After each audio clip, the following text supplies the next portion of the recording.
यहीं से हमें समझ में आ जाता है कि nth टर्म को हमने बता दिया कि nth टर्म को निकालने का तरीका हो गया a plus n minus one into D, और हमने इसमें कुछ याद नहीं करा, हमने समझा बात को। ये फंडे समझना बहुत जरूरी है। जब तक आप समझोगे नहीं कि एजेंस क्या, what do we mean by it, n, लोग बोलते हैं एन मतलब लास्ट टर्म, मुझे पसंद नहीं है, nth टर्म बोला करो। In which of the following situation does the list of number involve, अरे आपको बच्चा समझ के पूछ रहे हो, पता है आपको। मैं कहना ये चाहता हूँ कि अगर ऐसे लाइन से खड़े हो आपका नंबर एक बारी के लिए 100 बच्चों की लाइन में 13वें नंबर पे आप खड़े हो, तो पीछे से आपका नंबर कौन सा बताओ। So hello students, how are you all, Jai Hind to all of you. आज हम chapter number 5 class 10th mathematics arithmetic progression का एक वन शॉट देखने जा रहे हैं। इसमें मैं आपको एक क्रिस्प आइडिया दे दूंगा, पूरा का पूरा चैप्टर आपको समझ में आ जाएगा अगर आप इस वीडियो को देखते हो। मुझे खुद नहीं पता कि इसका लेंथ कितना होने वाला है, लेकिन मैं कोई भी इधर उधर की बात नहीं करूँगा, सिर्फ पढ़ाई ओरिएंटेड हमारी बात होने वाली है। अगर आप ऐसे अपने प्रॉपर स्टडी प्लेस पर नहीं बैठे तो वेट करो उस समय वहाँ जाकर, जब आपका प्रॉपर स्टडी प्लेस हो, जहाँ पे आपके पास नोटबुक हो, बुक हो एनसीईआरटी की, ऐसे बैठो, तब जाकर लेक्चर को देखो, समझ में आएगा डेफिनेटली बहुत अच्छे से। ये वही चैप्टर है जो मैंने अपना क्लास 10th में सबसे पहले पढ़ा था, मेरा सबसे पहले पढ़ा जाने वाला चैप्टर है ये, और बहुत इजी होता है। इसका रेफरेंस आगे भी आपको देखने को मिलेगा। अगर आप बाई चांस, मैं ज़बरदस्ती नहीं कह रहा, अगर आप JEE की प्रिपरेशन कर रहे होंगे वहाँ पर ये टॉपिक आता है। अगर आप NDA डिफेंस एनी के लिए जा रहे होंगे, प्रिपरेशन कर रहे होंगे, तो वहाँ पर भी ये टॉपिक आता है, अर्थमेटिक प्रोग्रेशन। चलो मैं स्टार्ट करता हूँ, पहले शुरुआत से आपको हल्का सा आइडिया देता हूँ, तब हम टॉपिक पे आते हैं, ठीक है। देखो इधर ऐसे फालतू की बातें नहीं करेंगे, बहुत ज़्यादा प्रैक्टिकल टॉपिक है, बहुत ही ज़्यादा प्रैक्टिकल टॉपिक, मतलब ये आपके काम भी आएगा डे टू डे लाइफ में कभी ना कभी, मतलब हल्का फुल्का आ ही जाएगा, ठीक है। चलो देखो जरूर क्या है सर इसमें। सर हमारे पास ना 3 तरह की चीज़ें होती हैं। एक को हम कहते हैं अर्थमेटिक प्रोग्रेशन, जिसे हम AP कहते हैं। क्या कहते हैं इसे? अर्थमेटिक प्रोग्रेशन, जिसे हम AP कहेंगे। AP का मतलब क्या होता है? व्हेन वी आर राइटिंग की अर्थमेटिक प्रोग्रेशन, यानी कि अर्थमेटिक प्रोग्रेशन, एक बार समझते हैं इसका मीनिंग क्या होता है। बहुत बेसिक है, बहुत ज़्यादा बेसिक, आपको कोई ज़्यादा चक्करों में नहीं पढ़ना, ठीक है। बहुत आराम से समझना, टॉपिक बहुत ज़्यादा ईजी है। ऐसा नहीं कि बस आप किताबी उसमें रह गए और फिर पता नहीं रटने लग गए, याद करने लगे। मैंने की थी गलती, इसलिए कह रहा हूँ कि आप मत करना, बहुत ईजी चैप्टर होता है।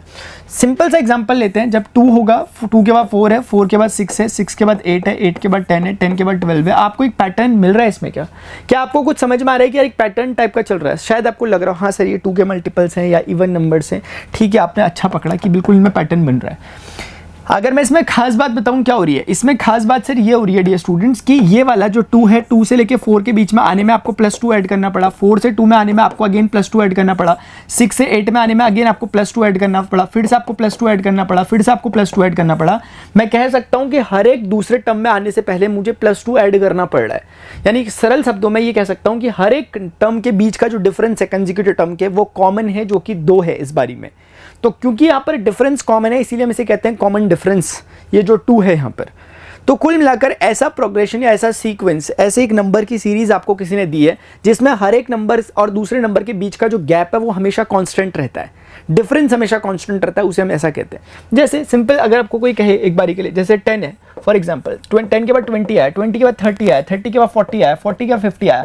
ये काइंड ऑफ पैटर्न आपको बनता हुआ दिख रहा होगा। इस पैटर्न में अगर आप गौर से देखें तो आपको हर समय यहाँ से यहाँ आने में आपको +10 ऐड करना पड़ रहा है, यहाँ से आने में आपको फिर से +10 ऐड करना पड़ रहा है, यहाँ से आने में आपको फिर से +10 ऐड करना पड़ रहा है, और यहाँ से आने में आपको फिर से +10 ऐड करना पड़ रहा है। इसका मतलब ये हुआ कि कॉमन डिफरेंस है इसमें फिर से, यानी हर एक टर्म के कंसेक्यूटिव टर्म के बीच में जो डिफरेंस है वो कॉमन है, उनके बीच का जो अंतर है वो कॉमन है।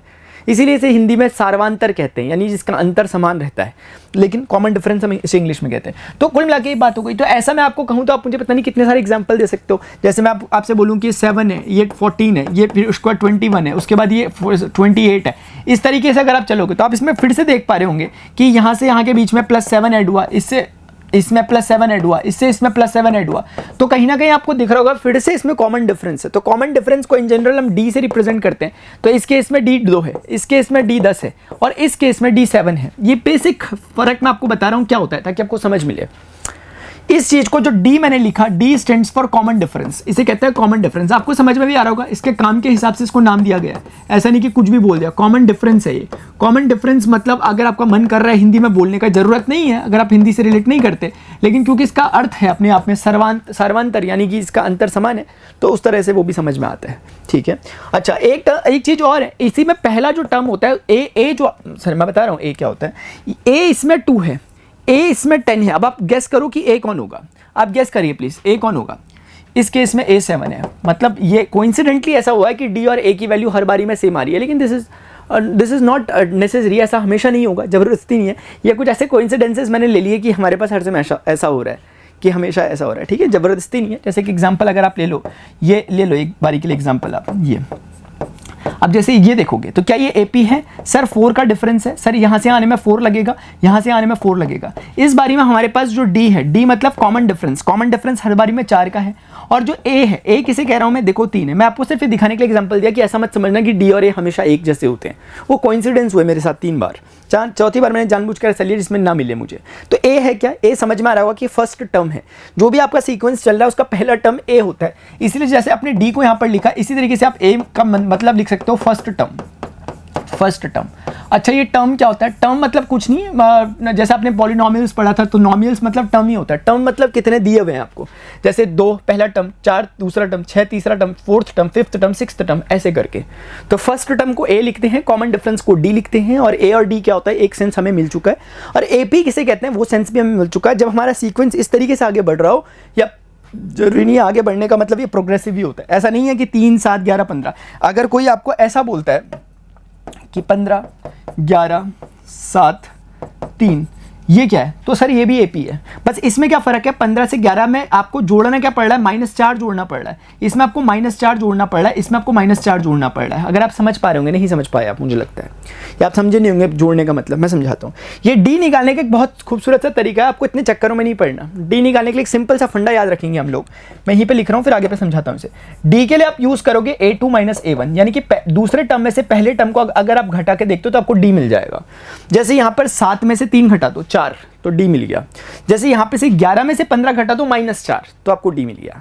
लेकिन ये जरूरी है कि आपको पता होना चाहिए कि सब में डिफरेंस कॉमन है, ठीक है। हाँ मैं समझा देता हूँ आगे, कोई डोंट वरी, ज़्यादा दिक्कत की बातें नहीं है, समझते हैं। देखो मान लेते हैं, इन जनरल बात करता हूँ आपके साथ बड़े बच्चों की तरह, जैसे आप बहुत अच्छे से समझ रहे हो, बहुत प्यार से समझ रहे हो, आपको समझ में आ रहा है, आप कह रहे हो सर कोई अच्छा सा बताओ, तो एक बार कोशिश करो, ये पहला टर्म है, अगर मैं दूसरे टर्म को A2 लिखता हूँ, मैं तीसरे टर्म को अगर एक बारी के लिए A3 लिखता हूँ, चौथे टर्म को मैं एक बारी के लिए A4 लिखता हूँ, तो कोई दिक्कत तो नहीं है। ऐसे कर करके अगर मैं जाता हूँ, मैं nth नंबर के टर्म को AN लिखता हूँ। अब समझना nth मतलब क्या, nth मतलब ये कि मैं कह रहा हूँ चौथा, पांचवा, कहाँ तक जाऊँगा मैं से यार, छठा, 7 तक जाऊँगा, आप बोलोगे सर 8 तक क्यों नहीं गए, 9 तक जाऊँगा, बोलोगे 10 तक क्यों नहीं गए, तो मैंने इन जनरल लग दिया n कुछ भी हो सकता है। आपका मन 100 लिखने का हो रहा है n के प्लेस पे, तो आप 100 तक गए, 100वें टर्म तक।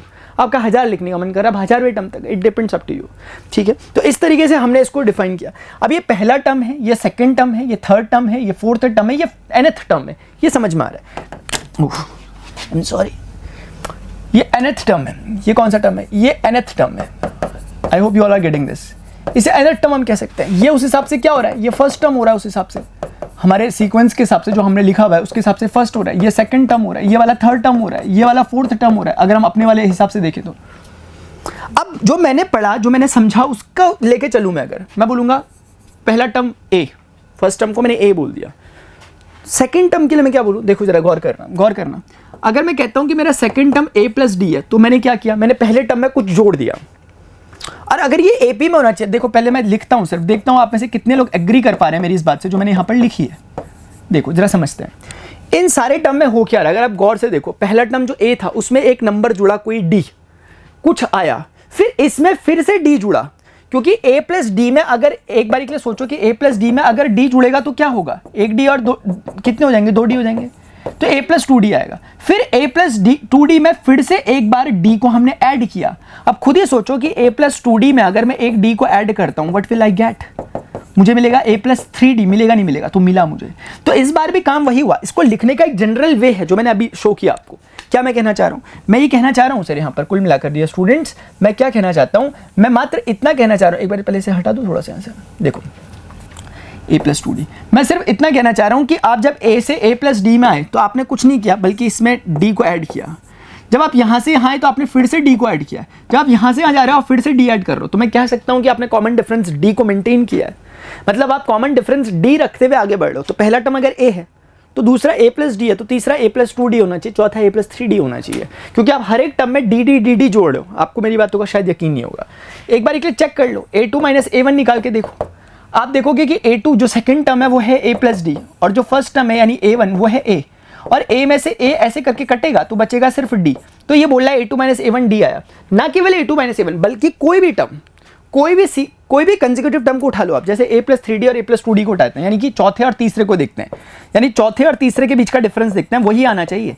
चौथा क्या नंबर है a+3d, तीसरा क्या नंबर है a+2d। ध्यान से अगर आप देखेंगे a से a कट गया, फिर से 3d में से 2d गया, कितना हुआ d, फिर से वही आया, आना ही है, क्योंकि हर टर्म के बीच में डिफरेंस आपने d का रखा हुआ है, सिर्फ d is just a number, जो मैंने पीछे एग्जाम्पल दिए उनकी तरह।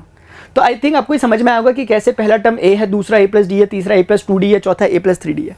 यहाँ मैं आपके साथ बहुत ब्यूटीफुल एक गेम खेलना चाह रहा हूँ। मैं समझता हूँ कि आप लोग कोशिश करोगे मेरे साथ समझने की कि क्या मैं बता रहा हूँ। देखो, आप पहला टर्म a है, दूसरा टर्म a+d है, तीसरा टर्म a+2d है। समझ पा रहे हैं आप? मैं कुछ नहीं कर रहा हूँ, हर बार dd ऐड कर रहा हूँ हर एक टर्म में। ये टर्म a+3d होगा, चौथा टर्म। अब आपको मुझे बताना है कि जो nth नंबर का टर्म होगा वो कितना होगा। देखो जरा गौर से समझना मैं कहना क्या चाह रहा हूँ प्लीज। हाँ, रटन वाली पद्धति से अगर हम करें तो हम कर लेंगे बहुत आराम से, लेकिन समझना है आपको यहाँ पर, ठीक है। ये है आपका फर्स्ट टर्म, अगर आप इसे गौर से देखो तो ये फर्स्ट टर्म था। ये वाला जो आपका दिख रहा है ये है सेकंड टर्म, ये वाला जो आपको दिख रहा है ये है थर्ड टर्म, और ये वाला जो दिख रहा है आपको, इसको मैंने फोर्थ टर्म का। अगर आप गौर से देखो, मैं पूछना चाह रहा हूँ आपसे कि मेरा nth नंबर का टर्म क्या होगा। nth का मतलब क्या है सर आपका? nth का मतलब ये है कि जैसे चौथा है, ये तीसरा है, दूसरा, तो n मतलब कोई भी नंबर इन जनरल, 100वां कह सकता हूँ या 1000वां कह सकता हूँ या 200वां कह सकता हूँ या 120वां कह सकता हूँ, जो भी मैं रख दूंगा वो आंसर नंबर का टर्म। तो इन जनरल हम बैठाना चाह रहे हैं चीज़ों को। तो हम ऑब्जर्व करते हैं कि हर टर्म में, चाहे चौथे का हो, चाहे तीसरा हो, चाहे दूसरा हो, चाहे पहला हो, ए तो सब में आया है, तो क्या ए इसमें नहीं आना चाहिए? आना चाहिए। अगली बात, प्लस प्लस प्लस सब में हो रहा है, तो लो भैया इसमें भी ले लो। अब देखो, d इसमें भी है, d इसमें भी है, d इसमें भी, लेकिन d के कोएफिशिएंट्स बदल रहे हैं, कहीं 3d है, कहीं 2d है, कहीं d है, कहीं 0d है। मतलब क्या हुआ? मतलब इसका ये हुआ कि अगर ये चौथे नंबर का टर्म है तो d 3 है, अगर ये तीसरे नंबर का टर्म है तो d 2 है, और अगर ये दूसरे नंबर का टर्म है तो d 1 है। क्या समझ में आ रहा है इसमें से? और ये पहले नंबर का टर्म है तो d 1 भी नहीं है। अगर आप ऑब्जर्व करो इस बात को तो आपको समझ में आएगा कि जौन से नंबर का टर्म है d उससे कम है। अगर ये चौथे नंबर का टर्म है d उससे कम है, अगर ये तीसरे नंबर का टर्म है d उससे कम है, अगर ये दूसरे नंबर का टर्म है d उससे कम है। तो इसका मतलब अगर ये nth नंबर का टर्म होगा तो d क्या उससे कम नहीं होना चाहिए? क्या d n से कम नहीं होना चाहिए? होना चाहिए sir. That's why I have written this. क्या आपको मेरी बात समझ में आ रही है? इतनी सी बात है। और यहीं से हमें समझ में आ जाता है कि nth टर्म को हमने बता दिया कि nth टर्म को निकालने का तरीका हो गया a + n - 1 × d, और हमने इसमें कुछ याद नहीं करा, हमने समझा बात को कि कैसे आया। और जो समझ पा रहा है बच्चा, देखो कई बच्चे होते हैं फॉर्मूला याद करके चलेंगे, चल लो कोई बार वो, जब आपको क्वेश्चन मिलेगा, एक बच्चा, दोनों बच्चे आंसर निकालेंगे, एक ने फॉर्मूला याद किया हुआ, एक ने समझा हुआ, दोनों के आंसर सेम आएंगे, एक बार में पता नहीं चल पाएगा किसने क्या किया। लेकिन जब क्वेश्चन में वैरायटी बनना चालू होती है, जब हम वाली बातें आने लग जाती है, तो जिस बच्चे ने समझ के किया उसे कोई प्रॉब्लम नहीं होती, उसे सीधा समझ में आता है बातें हैं क्या। जो सिर्फ फॉर्मूले के बेसिस पर चल रहा है वो हड़बड़ा जाएगा। मैं अपनी लिटरली बात करूँ, मैंने भी फॉर्मूले के बेसिस पर चला था अपनी क्लास 10th में, लेकिन धीरे धीरे 11th में पहुंचा, दोबारा चैप्टर आता है, चैप्टर नंबर 9 11th में, अर्थमेटिक प्रोग्रेशन। फिर तो पढ़ना पड़ता है ना यार, फिर 11th में नहीं पढ़ोगे 12th में, भले ये चैप्टर नहीं है, लेकिन फिर आगे JEE के लिए प्रिपरेशन करोगे, ND के लिए करोगे, तब तो पढ़ना पड़ेगा। तो इसीलिए क्यों ना पढ़ ही रहे हैं तो सही से पढ़े, फॉर्मूले को एटलीस्ट जान ले कहाँ से आया, तो आज से समझ में आगे कैसे आया। तो nth नंबर का जो टर्म मैं कहता हूँ, what do I mean by it, मतलब क्या है? मतलब ये है सर, जैसे आप देखो, अब एग्जांपल लेते हैं फटाफट से, ठीक है। एग्जांपल लेते हैं, बहुत प्यारा सा एग्जांपल, छोटे से एग्जांपल से चालू करते हैं। हमारे पास है 2 4 6 8 ऐसे करके हमारे पास है, और ये ऐसे ऐसे करके जा रहा है आगे को, ठीक है। इसमें कोई आपसे कहना चाह रहा है कि यार can you please find us what will be the value of, इसका 10वें नंबर का टर्म क्या होगा, 9वें नंबर का लेते हैं एक बार के लिए। आप मेरे सामने होते, मैं आपसे पूछता, आप बताओ। आपने कहा 9वें नंबर का टर्म क्या होगा, यानी आप कह रहे हो कि जैसे ये A1 है, आप कह रहे हो जैसे ये A2 है यानी सेकंड टर्म है, ये A3 यानी थर्ड टर्म है, ये A4 है यानी फोर्थ टर्म है, तो 9वें नंबर का टर्म क्या होगा? यहाँ कहीं 9वें नंबर का जो टर्म होगा वो कैसा दिखता होगा? मैं क्या करूंगा, सुनो, मैं बोलूंगा इस कहानी में अगर आप गौर से देखो, जो A है वो कितना है, फर्स्ट टर्म कितना है, आप बोलोगे 2 है। मैं बोलूंगा D कितना है, कॉमन डिफरेंस कितना है, आप कॉमन डिफरेंस बोलोगे सर A2 में से A1 को घटा के पता चलेगा, दिख ही रहा है हमें कि AP तो बनी है, तो पक्का है ना, क्योंकि सब में डिफरेंस 2 का है। वैसे भी समझ में आ गया 2 ही आंसर है, लेकिन 4 - 2 करके देखोगे आप तो आपको समझ ही आ रहा है 2 ही है, वो ये फॉर्मेलिटी है बस। अब आपको निकालना क्या, आपको निकालना 9th नंबर का टर्म कितना होगा। और ये फॉर्मूला हम पढ़ के आ रखे, ये फॉर्मूला नहीं, प्लीज यहां से सोचो बात को जब भी सोचोगे। फिलहाल मैं बोलूंगा 9th नंबर का टर्म अगर मैं निकालना चाहता हूं तो वो होगा a + n - 1। n कितना है यहाँ पे, ये क्या मैंने गलत लिखा कुछ, मुझे इतना बताओ। I have just applied this formula. ये a n = a + n - 1 × d होता है। n 9 हो गया तो n के प्लेस पे 9 रख दिया दोनों तरफ। तो a 9 मेरे पास कितना निकल रहा है, a कितना है 2 है, 9 - 1 कितना होता है 8 होता है, d कितना 2 है, 8 2 16 2 16 + 2 कितना होता है 18 होता है। 18 मेरा आंसर आ रहा है। क्यों करवाए? क्योंकि हम इसे करके देख सकते हैं, हम क्रॉस वेरीफाई कर सकते हैं कि हम सही कह रहे थे, देख लेते हैं। अगर आप ऑब्जर्व करोगे, ध्यान से देखोगे, 8 के बाद क्या आना चाहिए 10, 10 के बाद क्या आना चाहिए 12, 12 के बाद 14, 14 के बाद 16, 16 के बाद 18 आना चाहिए। एक बार चेक करते हैं, ये पहला, दूसरा, तीसरा, चौथा, पांचवा, छठा, सातवां, आठवां, नौवां, क्या ये सच में नौवां टर्म है? नहीं है। और ये फॉर्मूला निकाला, क्यों जरूरत पड़ी मुझे? मैं ऐसे क्यों नहीं कर रहा हूँ? क्योंकि अभी नौवां बोला, कोई 900वां बोल देता तो फिर तो ऐसे करते रहूँगा क्या मैं? अगर मुझे 900 नंबर का टर्म निकालना है तो क्या मैं ऐसे चलते रहूँगा? रात हो जाएगी। मैं क्या करूँगा? मैं इस फॉर्मूले पे सिर्फ n के प्लेस में 900 रखूँगा, बहुत आसानी से आंसर विद इन सेकंड आएगा, विद इन सेकंड, चाहे कितना ही बड़ा क्यों ना हो। यही चक्करबाजी होती है। आई होप आपको ये समझ में आया होगा। ये फंडे समझना बहुत जरूरी है। जब तक आप समझोगे नहीं कि एजेंस क्या, what do we mean by it, n, लोग बोलते हैं एन मतलब लास्ट टर्म, मुझे पसंद नहीं है, एन टर्म बोला करो। एन मतलब nth टर्म, क्योंकि लास्ट टर्म मैं क्यों बोल रहा हूँ पसंद नहीं है, सुनाता हूँ आपको। आप बोलोगे सर आपकी पसंद से सुना, चलेंगे हम? देखो चलो, एक है A1, A2, A3, in general बात कर रहा हूँ, ऐसे चला ये AN तक चला। उसके बाद ये बोलता है AN के बाद AN+1, क्योंकि 1 के बाद जैसे 2 आता है, 2 के बाद 3 आता है, तो कंसेक्यूटिव क्या आता है? एक जोड़ने के बाद आता है, तो n के बाद ये आएगा, फिर n इसके बाद ये आएगा, एक और जोड़ दो। ऐसे करते करते अगर ये सिलसिला 2n तक चलेगा, अब क्या बोलोगे आप? इस AP का लास्ट टर्म क्या AN है? नहीं। अगर आप बोलते हो कि ये मेरा लास्ट टर्म है तो गलत है सर, आपका लास्ट टर्म तो 2n है। तो इसको ज़्यादा बेटर रहेगा nth टर्म बोलना। nth टर्म बोलो, सिंपल सी बात है। जैसे इस वाले को आप सेकंड टर्म बोलोगे, सिंपल सी बात है। जैसे इस वाले को आप सिंपल 2nth टर्म बोलोगे, सिंपल सी बात है। बस ये चक्कर है। तो लास्ट टर्म बोलना मुझे पर्सनली पसंद नहीं है, क्योंकि कभी भी आपको उलझाया जा सकता है। भले आपकी बुक में आपको ऐसे क्वेश्चन मिलेंगे नहीं जहाँ पे ऐसा हो जाए, लेकिन एक बात मैं बोल रहा हूँ, जब सीख ही रहे हो तो सही से सीखो ना। अभी से गलती क्यों करेंगे? आई होप आपको समझ में आ गया। बहुत छोटा सा है। एक तो ना AC नहीं चल रहा है यार ये, इसलिए एक तुम थोड़ा सा शायद मैं आपको हैप्पी सा नहीं लग रहा हूँ। ऐसा तो नहीं लग रहा कि आपको सर आप हैप्पी से नहीं लग रहे, आज आप खुश से नहीं लग रहे, ऐसा तो नहीं लग रहा? अरे सर छोड़ो ना, पढ़ाओ, आपकी खुशी से हमें क्या। अच्छा बेटे, मौज कर दी, ठीक है। अभी हम आगे बढ़ें क्या? तो एक सिंपल सा क्राइटेरिया आपको समझिएगा, बहुत सिंपल होता है, चैप्टर बहुत इजी है यार ये, लेकिन आपकी एक्सरसाइज इतनी ज़्यादा दे रखी है, क्वेश्चंस दे रखे हैं यार, आप छोटे छोटे बच्चे हो अभी 10वीं के, तो इसलिए आपको आराम से पढ़ाएंगे। ये है, इन फॉर्मेलिटीज़ पे वैसे मैं जाता नहीं हूँ। क्या करोगे इसमें दिखाना चाह रहे हैं कि देखो एक का डिफरेंस है, एक का डिफरेंस है, एक का डिफरेंस, तो मतलब ऐसे करते करते आप जाओगे आगे, तो एक का डिफरेंस रहेगा। तो इसमें एक बारी के लिए हमें समझ में आ रहा है A इसका 147 है और D इसका 1 है। इतना ही कर लो प्रैक्टिस के लिए, और क्या करेंगे। क्या ये AP है कि नहीं है? देखो -3, -2, -1, 0, 1, 2, 3 देखोगे तो +1 ऐड हो रहा है, क्योंकि इसमें +1 ऐड हुआ, इसमें +1 ऐड हुआ, इसमें +1 ऐड हो रहा है। तो A इसका भले ही -3 है, लेकिन D इसका +1 है। समझ में आ रहा है ऐसे? मतलब ये भी AP है। क्या ये AP है सर? 1/3 में एक और बार 1/3 जोड़ोगे तो 2/3 आएगा। 2/3 में एक और बार 1/3 जोड़ोगे तो 3/3 आएगा, जो कि 1 होता है। और 3/3 में एक 1/3 जोड़ोगे तो 4/3 आता है, और 4/3 में एक 1/3 जोड़ोगे तो 5/3 आता है, 5/3 में एक और बार 1/3 जोड़ोगे तो 6/3 आता है, जो कि 2 होता है। तो हाँ, समझ में आ रहा है कि this is again AP। A इसका 1/3 है और D भी इसका महाशय का 1/3 है। तो ऐसे करके कुछ खास बात नहीं है, आगे बढ़ते हैं। कुछ है क्या हमारे पास? अरे यार रिमोट दिया था, बोल रहे थे इससे चलाना है, ऐसे इससे अच्छा लगता है। आज तक चलाया नहीं ना कभी यार, ठीक है चलो। तो यही तो हम पढ़ रहे थे कि A1 बराबर फर्स्ट टर्म है, A2 बराबर, भाई क्या बोलूँ मैं, मुझे मज़ा नहीं आता है पढ़ने में। आगे बढ़ लेते हैं, देख लेना। ये मैंने क्या है कि आप लोगों को ऐसा ना लगे कि यार ऐसा PPT नहीं, PPT का यार देख लो यार, है ठीक है। क्या करोगे इस PPT का? फाइनाइट AP का मतलब है ऐसी AP जैसे मैंने बोला 2, 4, 6, 8, ये खत्म, इसको ख़त्म कर दिया मैंने, बस हो गई, फाइनाइट है। अगर लेकिन मैं बोलता हूँ 2, 4, 6, 8 ऐसे चलते चलते मैं जा रहा हूँ 10, और ऐसे करते करते मैंने डॉट डॉट डॉट मार दिए, तो ये इन्फिनिट टाइप हो गई, क्योंकि इन्फिनिट नंबर ऑफ टर्म्स है। इसमें आप पता नहीं लगा सकते कितने टर्म है, इसमें आप पता लगा सकते हो केवल 5 टर्म है, ठीक है। नेक्स्ट क्वेश्चन क्या है? एक्सरसाइज 5.1, चलो आ जाओ इस पर। In which of the following situation does the list of number involve. अरे आपको बच्चा समझ के पूछ रहे हैं क्वेश्चन, पता है आपको। अब आप अपने को पता नहीं क्या समझ रहे होगे, लेकिन the taxi fare after each kilometre when the fair is ₹15 for the first kilometre and 8 for each additional kilometres. ये क्वेश्चन सिर्फ इसलिए कि आपको थोड़ा देश दुनिया का पता चले कि क्या होता है। जब आप कभी ऑटो वगैरह में बैठते हो तो ऐसा होता है कि आप जैसे मान लेते हैं, एक बारी के लिए मैं गया और ऑटो में बैठा। जैसे ही मैं ऑटो में बैठा, ऑटो बैठा, ऑटो ने अपनी सवारी की, ऑटो बस चला ही था, बस 10 मीटर आगे चला था। मुझे कुछ काम याद आया, मैं उतर गया ऑटो से। मैंने कहा अरे भैया मैं उतर जरा, मेरा कुछ, मैं अपना मोबाइल भूल गया रूम में, ऐसा कुछ, मैं उतर गया 10 मीटर की दूरी चलते ही। तो क्या आप क्या करोगे? आप मुझे बताओ। अगर आप ऑटो से उतरो तो आप ऑटो वालों को किराया दोगे या नहीं दोगे, इतना बताओ बस।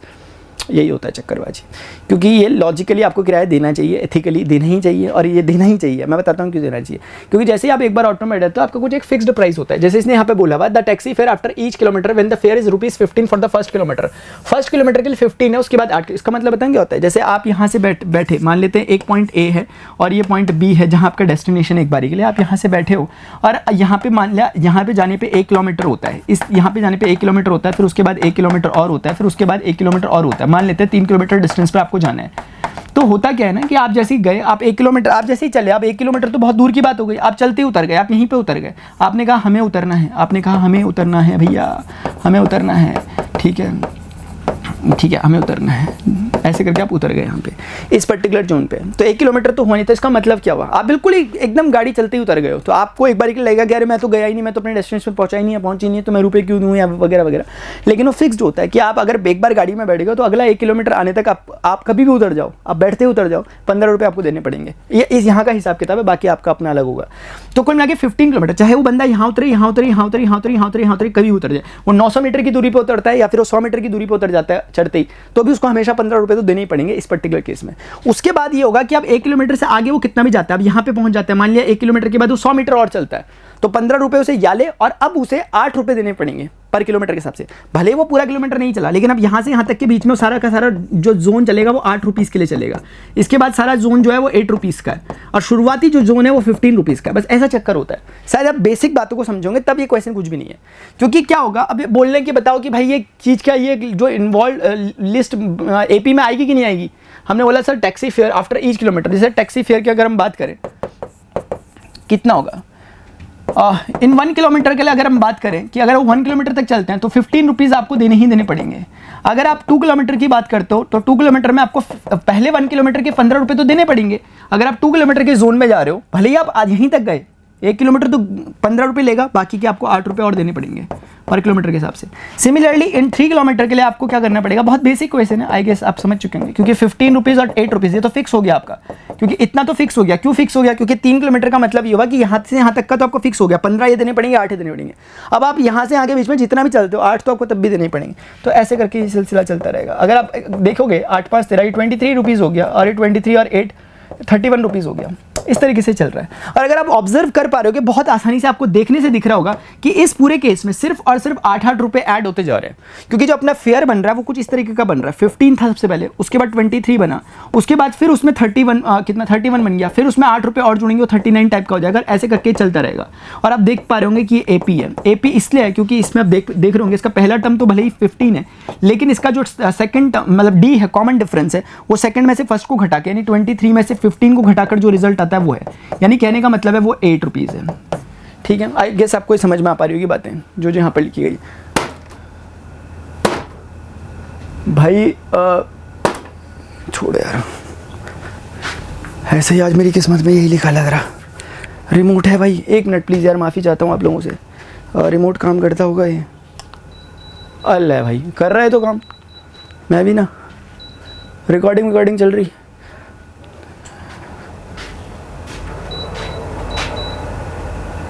अब कुछ होगा शायद।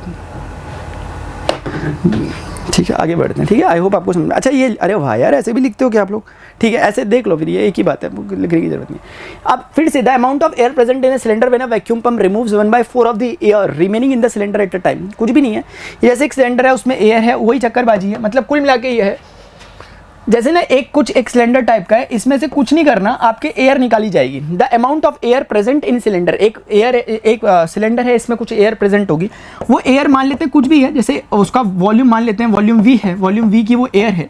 तो इस केस में बोला जा रहा है कि इसमें से आप कुछ नहीं कर रहे, आप वैक्यूम पंप रिमूव कर रहे हैं 1/4 ऑफ द एयर, यानी इसमें से 1/4 ऑफ द एयर को निकालते रह रहा है, remaining in the cylinder at a time. ठीक है, तो अगर आप खुद सोचो कि इसमें अगर V वॉल्यूम की एयर मौजूद थी, तो उसमें से अगर 1/4 ऑफ द एयर आपने निकाल दी, तो इसका इसमें बची कितनी, अभी ये हमें बताना है।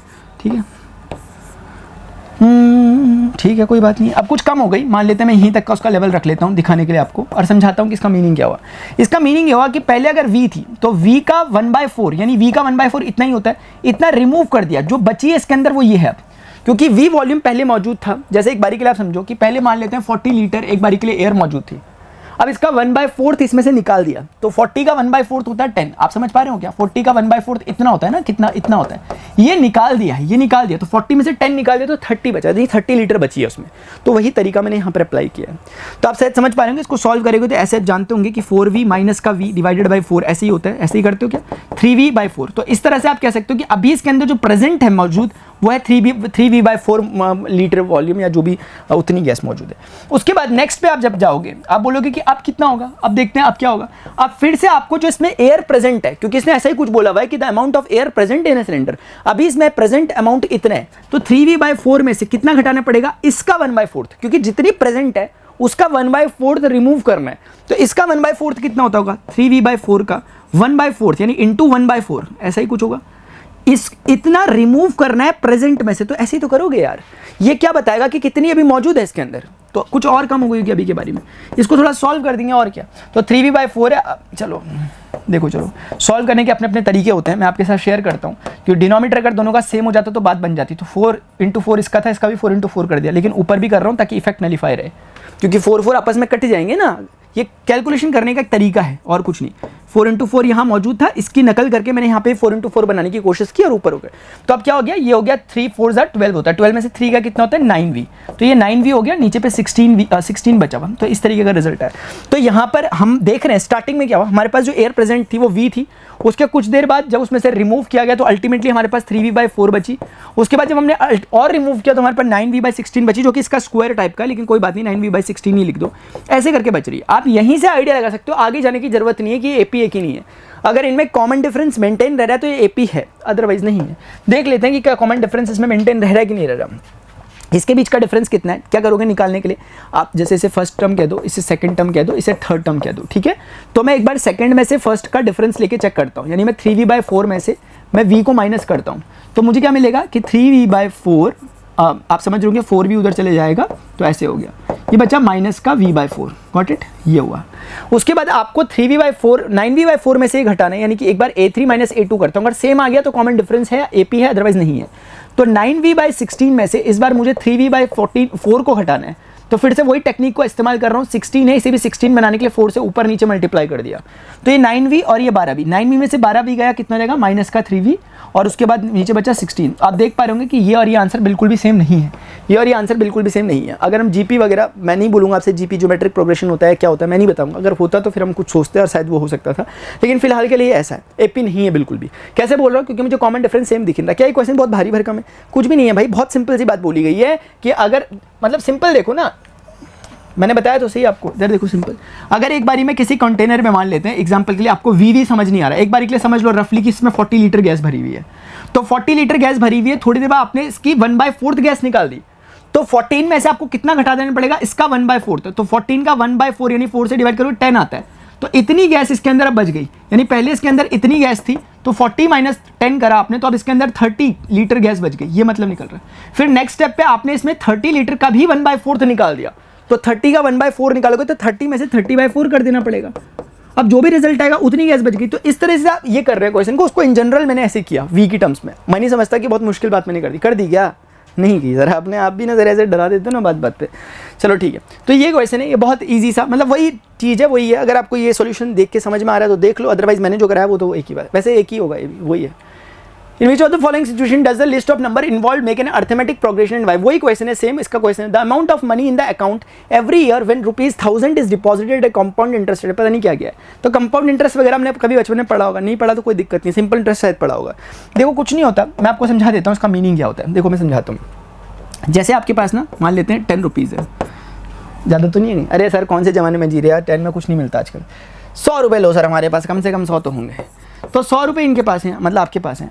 तो अगर आपने इसमें सिंपल इंटरेस्ट, अगर मैं बोल रहा हूँ एक बारी के लिए, उस क्वेश्चन को छोड़ दो थोड़ी देर के लिए, एक बारी में बैंक वगैरह में गए, बैंक में आपसे किसी ने कहा कि 8% का वो चल रहा है, 8% का इंटरेस्ट है। मतलब क्या होता है इसका, 8% का इंटरेस्ट है पर ईयर, यानी इंटरेस्ट पर ईयर अगर हम बात करें तो 1 ईयर के लिए आपको 8% का इंटरेस्ट मिलेगा। इसका मीनिंग क्या होता है पहले वो एक बार समझ लेते हैं। इसका मीनिंग ये होता है कि जब आप सिंपल इंटरेस्ट निकालते हो, ये बहुत बेसिक फॉर्मूला, बार बार यूज़ नहीं होगा, इसका AP से कोई लेने देना नहीं है, आ गया तो बता रहा हूँ, अदरवाइज AP से कोई लेने देना नहीं है इसका। P × R × T divided by 100, ये एक फॉर्मूला होता है सिंपल इंटरेस्ट निकालने का। बैंक वगैरह में आप जब जाओगे तो ऐसे कर लेना सिंपल, ठीक है। तो कोई मिलाकर P का मतलब होता है प्रिंसिपल अमाउंट, जो आपके पास मूलधन होता है, जो आपका जो आपने पैसा जमा किया होता है। जैसे आपके पास 100 रुपये थे, आप 100 रुपये लेके बैंक में गए, तो आपके पास 100 जो है आपका प्रिंसिपल अमाउंट है। R का मतलब होता है रेट, क्या रेट चल रहा है, बैंक का। तो आपने बोला, उन्होंने बोला 8% का इंटरेस्ट रेट है, और टी यानी कितने साल के लिए आप मान लेते हैं, 1 साल के लिए अपने पैसे को जमा कराना चाहते हो, तो आप इसको 100 से डिवाइड कर दो।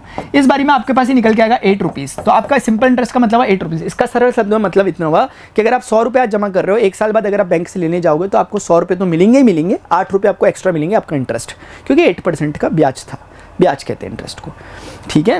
अभी यही ऐसे ही करके होता है। तो कुल मिला के आपको जो टोटल अमाउंट मिलेगा, जो आपको टोटल अमाउंट मिलेगा आफ्टर अ ईयर, वो क्या मिलेगा, आपका जो प्रिंसिपल अमाउंट था वो, और प्लस जो आपने सिंपल इंटरेस्ट गेन किया था वो, यानी प्रिंसिपल अमाउंट आपका 100 रुपीज़ था और सिंपल इंटरेस्ट आपका 8 रुपये है, तो 108 रुपये आपके हाथ में आ जाएंगे। तो इस तरीके से आपने 8 रुपये का प्रॉफिट कर दिया। ये आपको बात समझ में आ रही है, ये एक सिंपल सा मैथ्स होता है।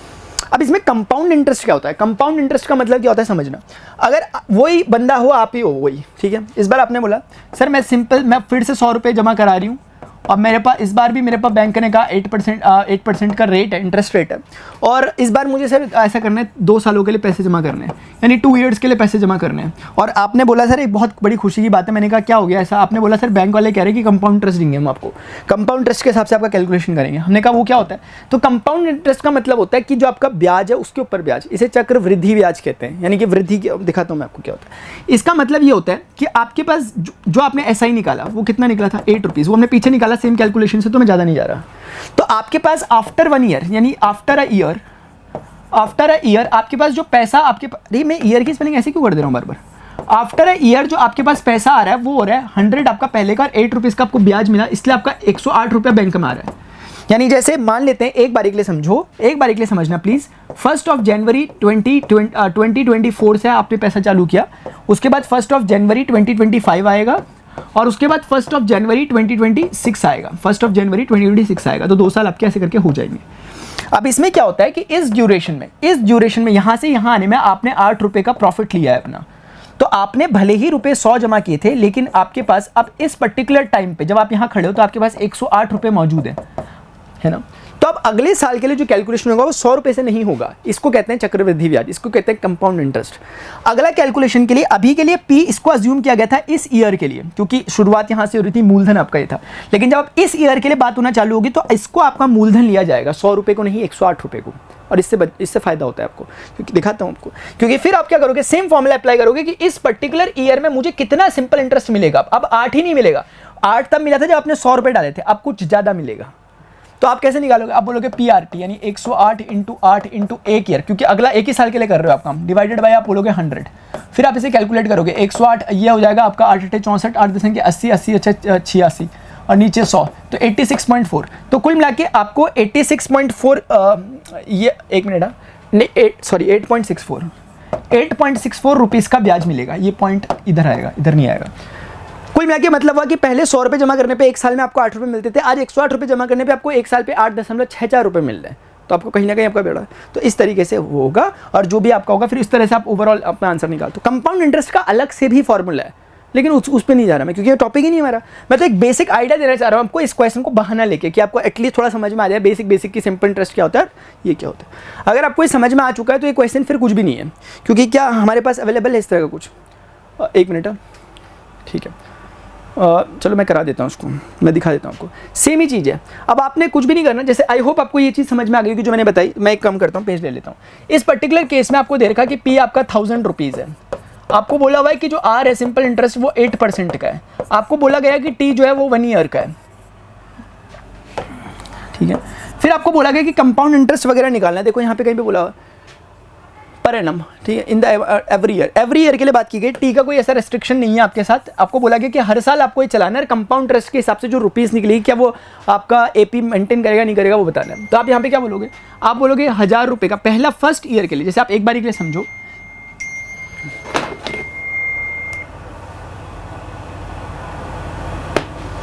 बैंक की बात हो रही थी, बैंक का ही अमाउंट क्रेडिट हो गया। तो P बराबर 1000 रुपीज़, R बराबर 8%। तो कुल मिला के मैं कहना चाह रहा हूँ, इसे फर्स्ट ईयर में कितना रुपये हुए होंगे इस इंसान के पास। आज भाई ईयर की स्पेलिंग ही ना पता नहीं क्या हो गया, ऐसा क्या हो गया आज मेरे सबकॉन्शियस में कि मैं ईयर को बार बार अजीब तरीके से लिख दे रहा हूँ। ये हो गया सेकंड ईयर, थर्ड ईयर। अगर आप 3 बारी के लिए भी निकाल पा रहे हो तो it is more than sufficient. अगर आप 3 बारी के लिए काम कर पा रहे हो, मतलब क्या, आपने पीछे देखा, आप डायरेक्टली समझ सकते हो कि पहले ईयर के लिए जब मैं SI निकालूंगा तो मेरे पास PRT/100, मुझे यही फॉर्मूला अप्लाई करना है। मैं आपको भारी फॉर्मूला नहीं दे रहा, वरना मैं आपको डायरेक्ट फॉर्मूला दे सकता हूँ किसका, कंपाउंड इंटरेस्ट का, लेकिन नहीं दूंगा, इसी से करो आप। तो P बराबर कितने आपका इनिशियली 1000 है, R कितना लग रहा है 8 का लग रहा है, T कितना है 1 साल के लिए आप काम कर रहे हो, ये हो गया 100 से ही दोनों कट गए, ये हो गया 80, यानी 80 रुपीज़ का आपको सिंपल इंटरेस्ट मिला। मतलब ये हुआ कि पहले ईयर के बाद खत्म होने के बाद, यानी कि अगर मैं एक बारी के लिए बोलूँ 2024 से लेकर के 2025 तक के टाइम पीरियड के लिए, ऐसे समझाने के लिए बोल रहा हूँ, ठीक है आपको। 2024 से 2025 का टाइम पीरियड 1 साल का टाइम पीरियड हो गया। तो स्टार्टिंग में आपने 2024 में रुपए रखे थे अपने 1000, और इस ड्यूरेशन में आपको इतने रुपए एक्स्ट्रा मिल गए, इतने रुपए आपको सिंपल इंटरेस्ट के मिल गए 80 रुपए। तो आपके पास ओवरऑल रुपीस बन गए कितने 1080, 1080 रुपीज़ आपके बन गए ये। अब आप जब नए साल में प्रवेश करोगे, यानी कि जब आप 2025 से अपने 2026 की जर्नी चालू कर रहे हो, तो उस समय बैंक आपके उस अमाउंट को मानेगा आपका प्रिंसिपल अमाउंट, यानी 1080 रुपीज़ को आपका प्रिंसिपल अमाउंट मानेगा, ना कि 1000 रुपीज़ को, क्योंकि इसमें कंपाउंड इंटरेस्ट लग रहा है, साल के साथ आपकी वो बढ़ता रहेगा प्रिंसिपल अमाउंट। तो इस तरीके से अभी काम होगा। अब फिर वही सिलसिला चालू हो जाएगा। इस बारी में फ़र्क कितना होगा कि हाँ 1000 नहीं होगा, बल्कि 1000 के प्लेस पे कितना होगा 1080 होगा, बाकी चीज़ें सेम होगी, क्योंकि रेट फिलहाल वही है। कर आप 1 साल के लिए रहो काम, और यहाँ पे 100 ही आएगा, ठीक है। तो ये दोनों आपस में कट जाएंगे, ये ऐसा बनेगा और नीचे 10 होगा, तो 86.4 हो जाएगा, ठीक है 86.4 हो जाएगा। यानी कुल मिलाकर के जो आपका अमाउंट पहले बना था, यानी 1080, उसमें आपको 86.4 को इस बार ऐड कर देना है। तो आप देखो यहाँ पे 1000 मैंने लिख दिया, और उसमें 86.4 को मुझे ऐड करना है। तो ये 0 हो गया, ये 4 हो गया, ये 6 हो गया, ये 8 हो गया, ये ऐसा हो गया 1086.40। क्या मैंने सही जोड़ा? नहीं सर आपने बिल्कुल गलत जोड़ा, 1080 था, ये 8 8 16 हो गया, तो ये हो गया 1166 हो गया क्या। गोरा कागज था दिल मेरा। 86.40 को ऐड करना है, 4068816 0 का 1 1, ठीक है। अपने हिसाब से आप कैलकुलेशन करना प्लीज़। 1166.40 इतना रुपये आपके पास हो गए। अब खुद ही सोचो कि अगर 2026 से कोई 2027 तक जा रहा होगा एक बारी के लिए, तो वो क्या प्रिंसिपल अमाउंट 1000 रुपीज़ लेगा या फिर 1080 लेगा? इनमें से कुछ भी नहीं लेगा, वो लेगा वाला 1166.40 रुपीज़। तो अब फिर से वही काम शुरू हो जाएगा आपका। इस बार प्रिंसिपल अमाउंट जो रहेगा वो ये नहीं रहेगा, बल्कि रहेगा 1166.40 इंटू 8 रहेगा, डिवाइडेड बाई 100 रहेगा, ठीक है। मैं आपसे ऐसी उम्मीद करता हूँ कि आप इसको कैलकुलेट करोगे। चलो यार आप भी क्या याद रखोगे, मैं ही कर लेता हूँ।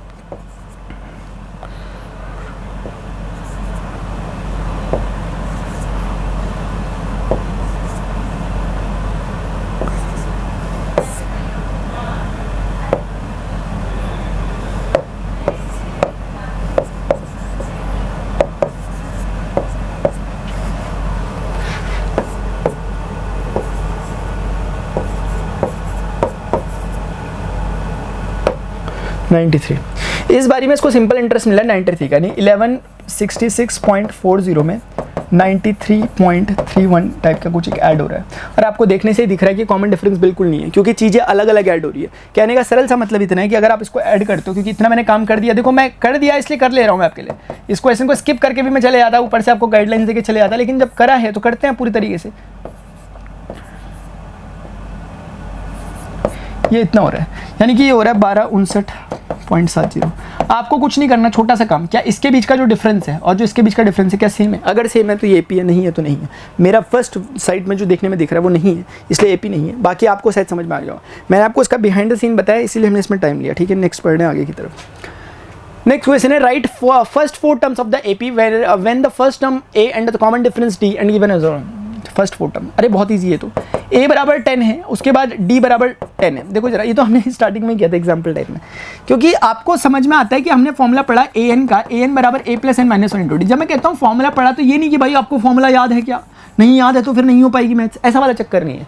आपको पता होना चाहिए फॉर्मूला कैसे आया, मैंने स्टार्टिंग में बताया था। यानी कि अगर हम देखें इसका पहला टर्म निकालना है अगर, तो पहला टर्म वैसे दिया हुआ है, लेकिन आपका फिर भी मन कर रहा नहीं हमें निकालना है, तो n बराबर 1 रख लो। n बराबर जैसे ही आप 1 रखोगे, इसको तो कुछ नहीं होगा, लेकिन 1 माइनस 1 0 हो जाएगा।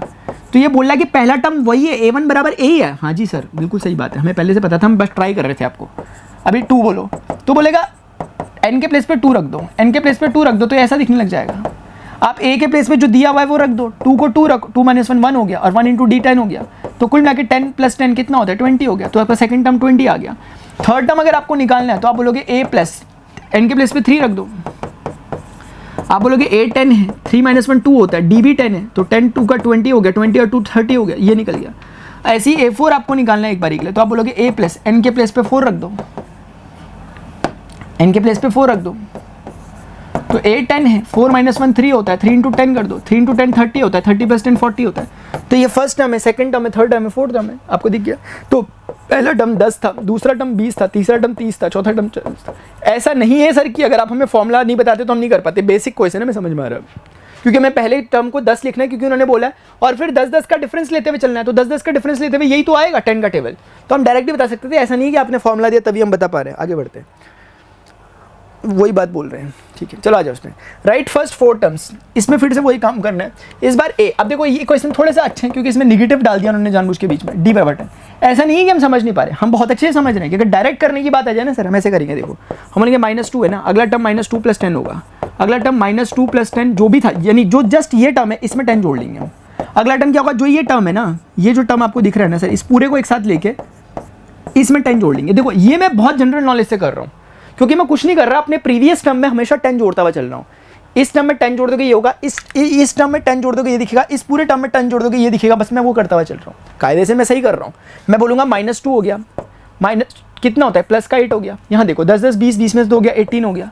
ये कितना होता है, 10-10 30, 30 में से 2 हो गया 28 हो गया। मैं गलत बिल्कुल नहीं कर रहा, 4 टर्म मैंने निकाल दी, मुझे 4 ही चाहिए थे। लेकिन मैं आपसे ऐसा एक्सपेक्ट नहीं करूंगा, मैं बोलूँ मतलब कर, अगर आप मेरी बात समझ लो बहुत सुंदर, लेकिन अभी ये आपको बच्चा समझ के बोलना है तो आप भी वैसे ही समझ के जवाब दो। कैसे आप बोलोगे, सर जी हमें पता है फॉर्मूला an बराबर हुए है a + n - 1 × d, a + n - 1 × d। ऐसा आप बोलोगे क्योंकि क्वेश्चन ने हमें दे रखा है कि a बराबर -2 है, d बराबर 10 है, तो इसीलिए क्वेश्चन का सम्मान करते हुए, क्योंकि a1 तो हमें ऑलरेडी पता है, हमें a2 निकालना है। अगर a2 निकालना है तो n को हमें 2 से रिप्लेस करना पड़ेगा। हमने कर दिया, a बराबर हम रखेंगे -2, प्लीज ध्यान रखना, प्लस माइनस का 2 में से एक गया, एक होता है। d कितना दे रखा, क्वेश्चन ने 10 दे रखा, मैंने नहीं दे रखा, क्वेश्चन ने दे रखा 10 दे रखा। 10 1 × 10, 10 में से 2 गया 8 होता है, तो ये हो गया a2। अब ऐसे ही करके a3 निकालना है, तो जब a3 निकालना है तो n को 3 से रिप्लेस कर दो दोनों तरफ, तो यहाँ भी 3 - 1 2 होगा, 2 × d होगा। अब आप देखोगे a कितना दे रखा था, a दे रखा था, ध्यान से देखिए, माइनस का 2 है, प्लस का 2 × d, d कितना है, d 10 है। गलत कह रहा हूँ क्या, बोल दो सर आप गलत कह रहे हैं। 10 2 20, 20 में से 2 गया 18, वही काम कर रहे हैं हम, पता है आपको। फॉर्मूला क्योंकि हमने ही बनाया भाई, फॉर्मूले के निर्माता हम ही लोग हैं, इसलिए हम अपने हिसाब से खेलेंगे उसके साथ। हमने यहाँ खेल दिया क्योंकि फॉर्मूला इसी को ध्यान में रख के बना था। फिर से a + 4 रखो n के प्लेस पे, 4 में से 1 गया 3 d, a कितना है -2 + 3, d कितना है 10, ध्यान से 10 3 सा कितना होता है 30, 30 में से 2 गया कितना 20। देखो ना भाई यार, मजाक थोड़ा ना कर रहा मैं, आप देखो ध्यान से। पहला टर्म क्वेश्चन ने मुझे खुद दे रखा था -2, दूसरा टर्म आपने निकाला 8, तीसरा टर्म आपने निकाला वहाँ देखो ऊपर 18, चौथा टर्म आपने निकाला 28।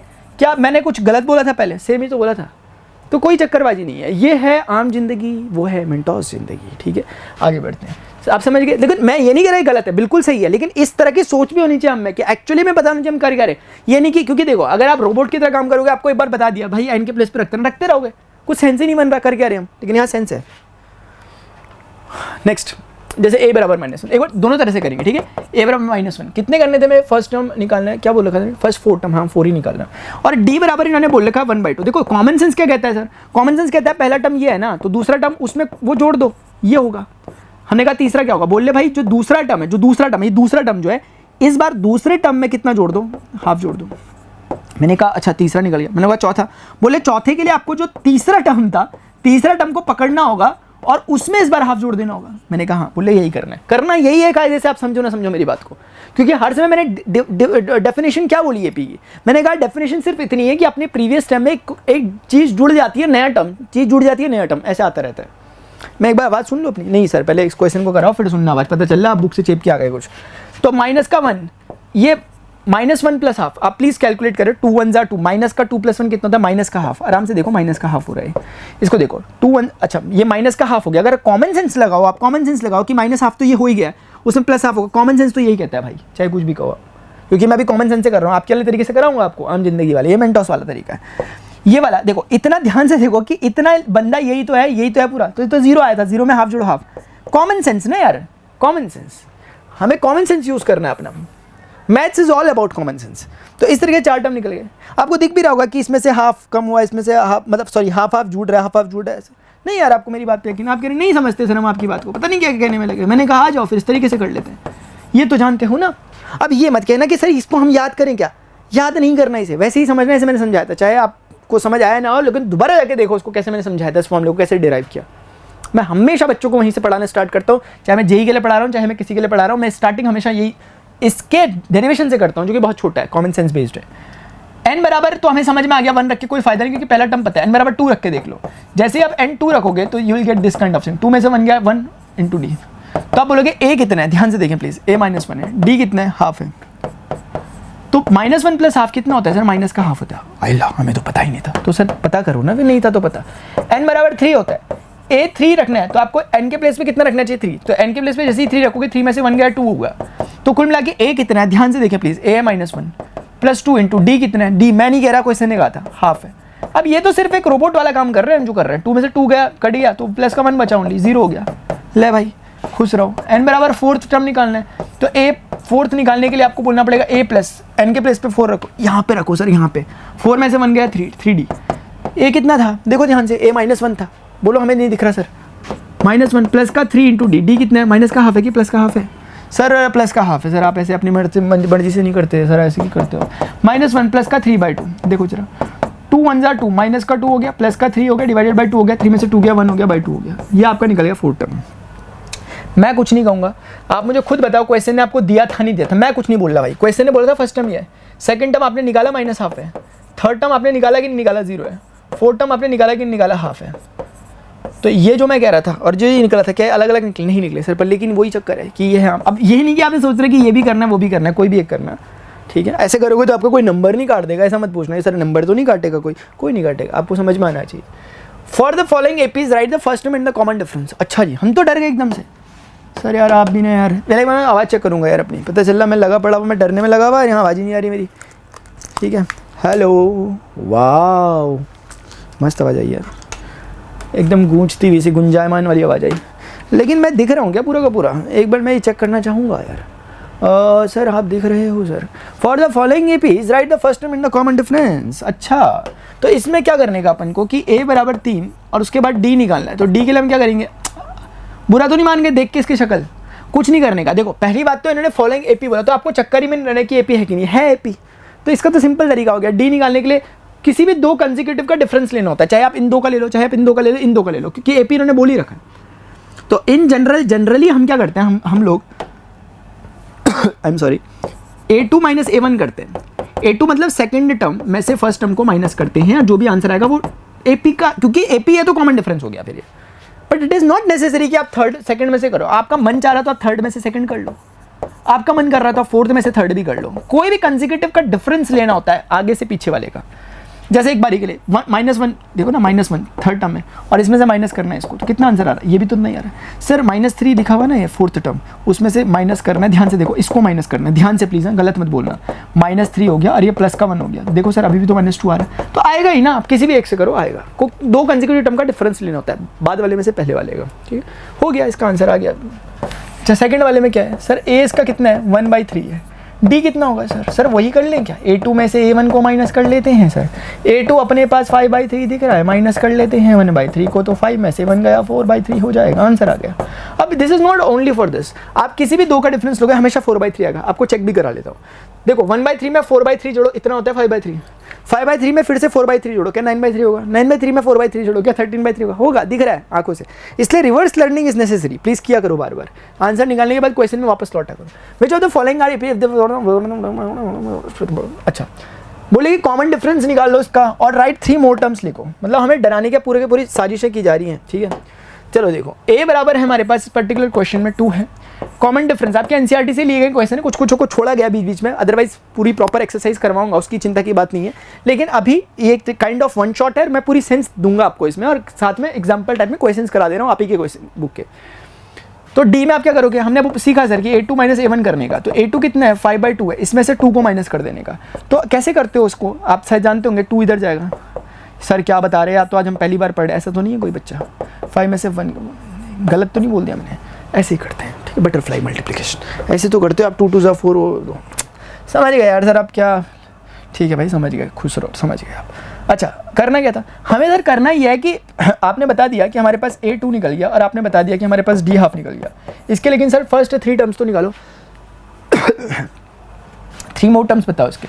तो बहुत ईजी है मुन्ना, बहुत ईजी है, पहले को 2 लिखो, उसके बाद 2 पे हाफ जोड़ दो, क्योंकि a पे d जोड़ देने का, फिर जो भी रिजल्ट आया उसमें फिर जो भी रिजल्ट आया, ये जो भी चीज़ आई है, ये जो भी आया है मुझे नहीं पता क्या है, इसमें हाफ जोड़ देने का, ये तो तरीका यही है, चाहे आप कुछ भी कहो, चाहे आप फॉर्मूले वगैरह लगाते रहो, लेकिन मेन तरीका तो यही है ना कि पहले टर्म में डी जोड़ दो, फिर वो जो आया उसमें डी जोड़ दो, भाई चलते रहो, सॉल्व कर लो इसे। यहाँ पे 2 है, देखो 2 2 4 + 1 5/2, गलत कर रहा हूँ क्या मैं? अब ये कितना हो गया हमें पता है, 5/2 हो गया, झूठ नहीं, हमें पता है भाई, ऐसा नहीं कि हमें जानबूझ के। 5/2 में 1/2 जुड़ेगा, 6/2 होगा नहीं होगा बोलो, और 6/2 को क्या तुम लोग 3 नहीं लिख सकते, हो गया 3, आ गया आंसर। यही चाह रहे थे, वैसे ही करो आप ज़्यादा चक्करों में पड़ जाना कहीं कि सर हम ऐसे करें, हम वही से करें, हम कैलकुलेशन करें, हमने फॉर्मूला नहीं लगाया सर, नंबर कट जाएंगे हमारे एग्जाम में।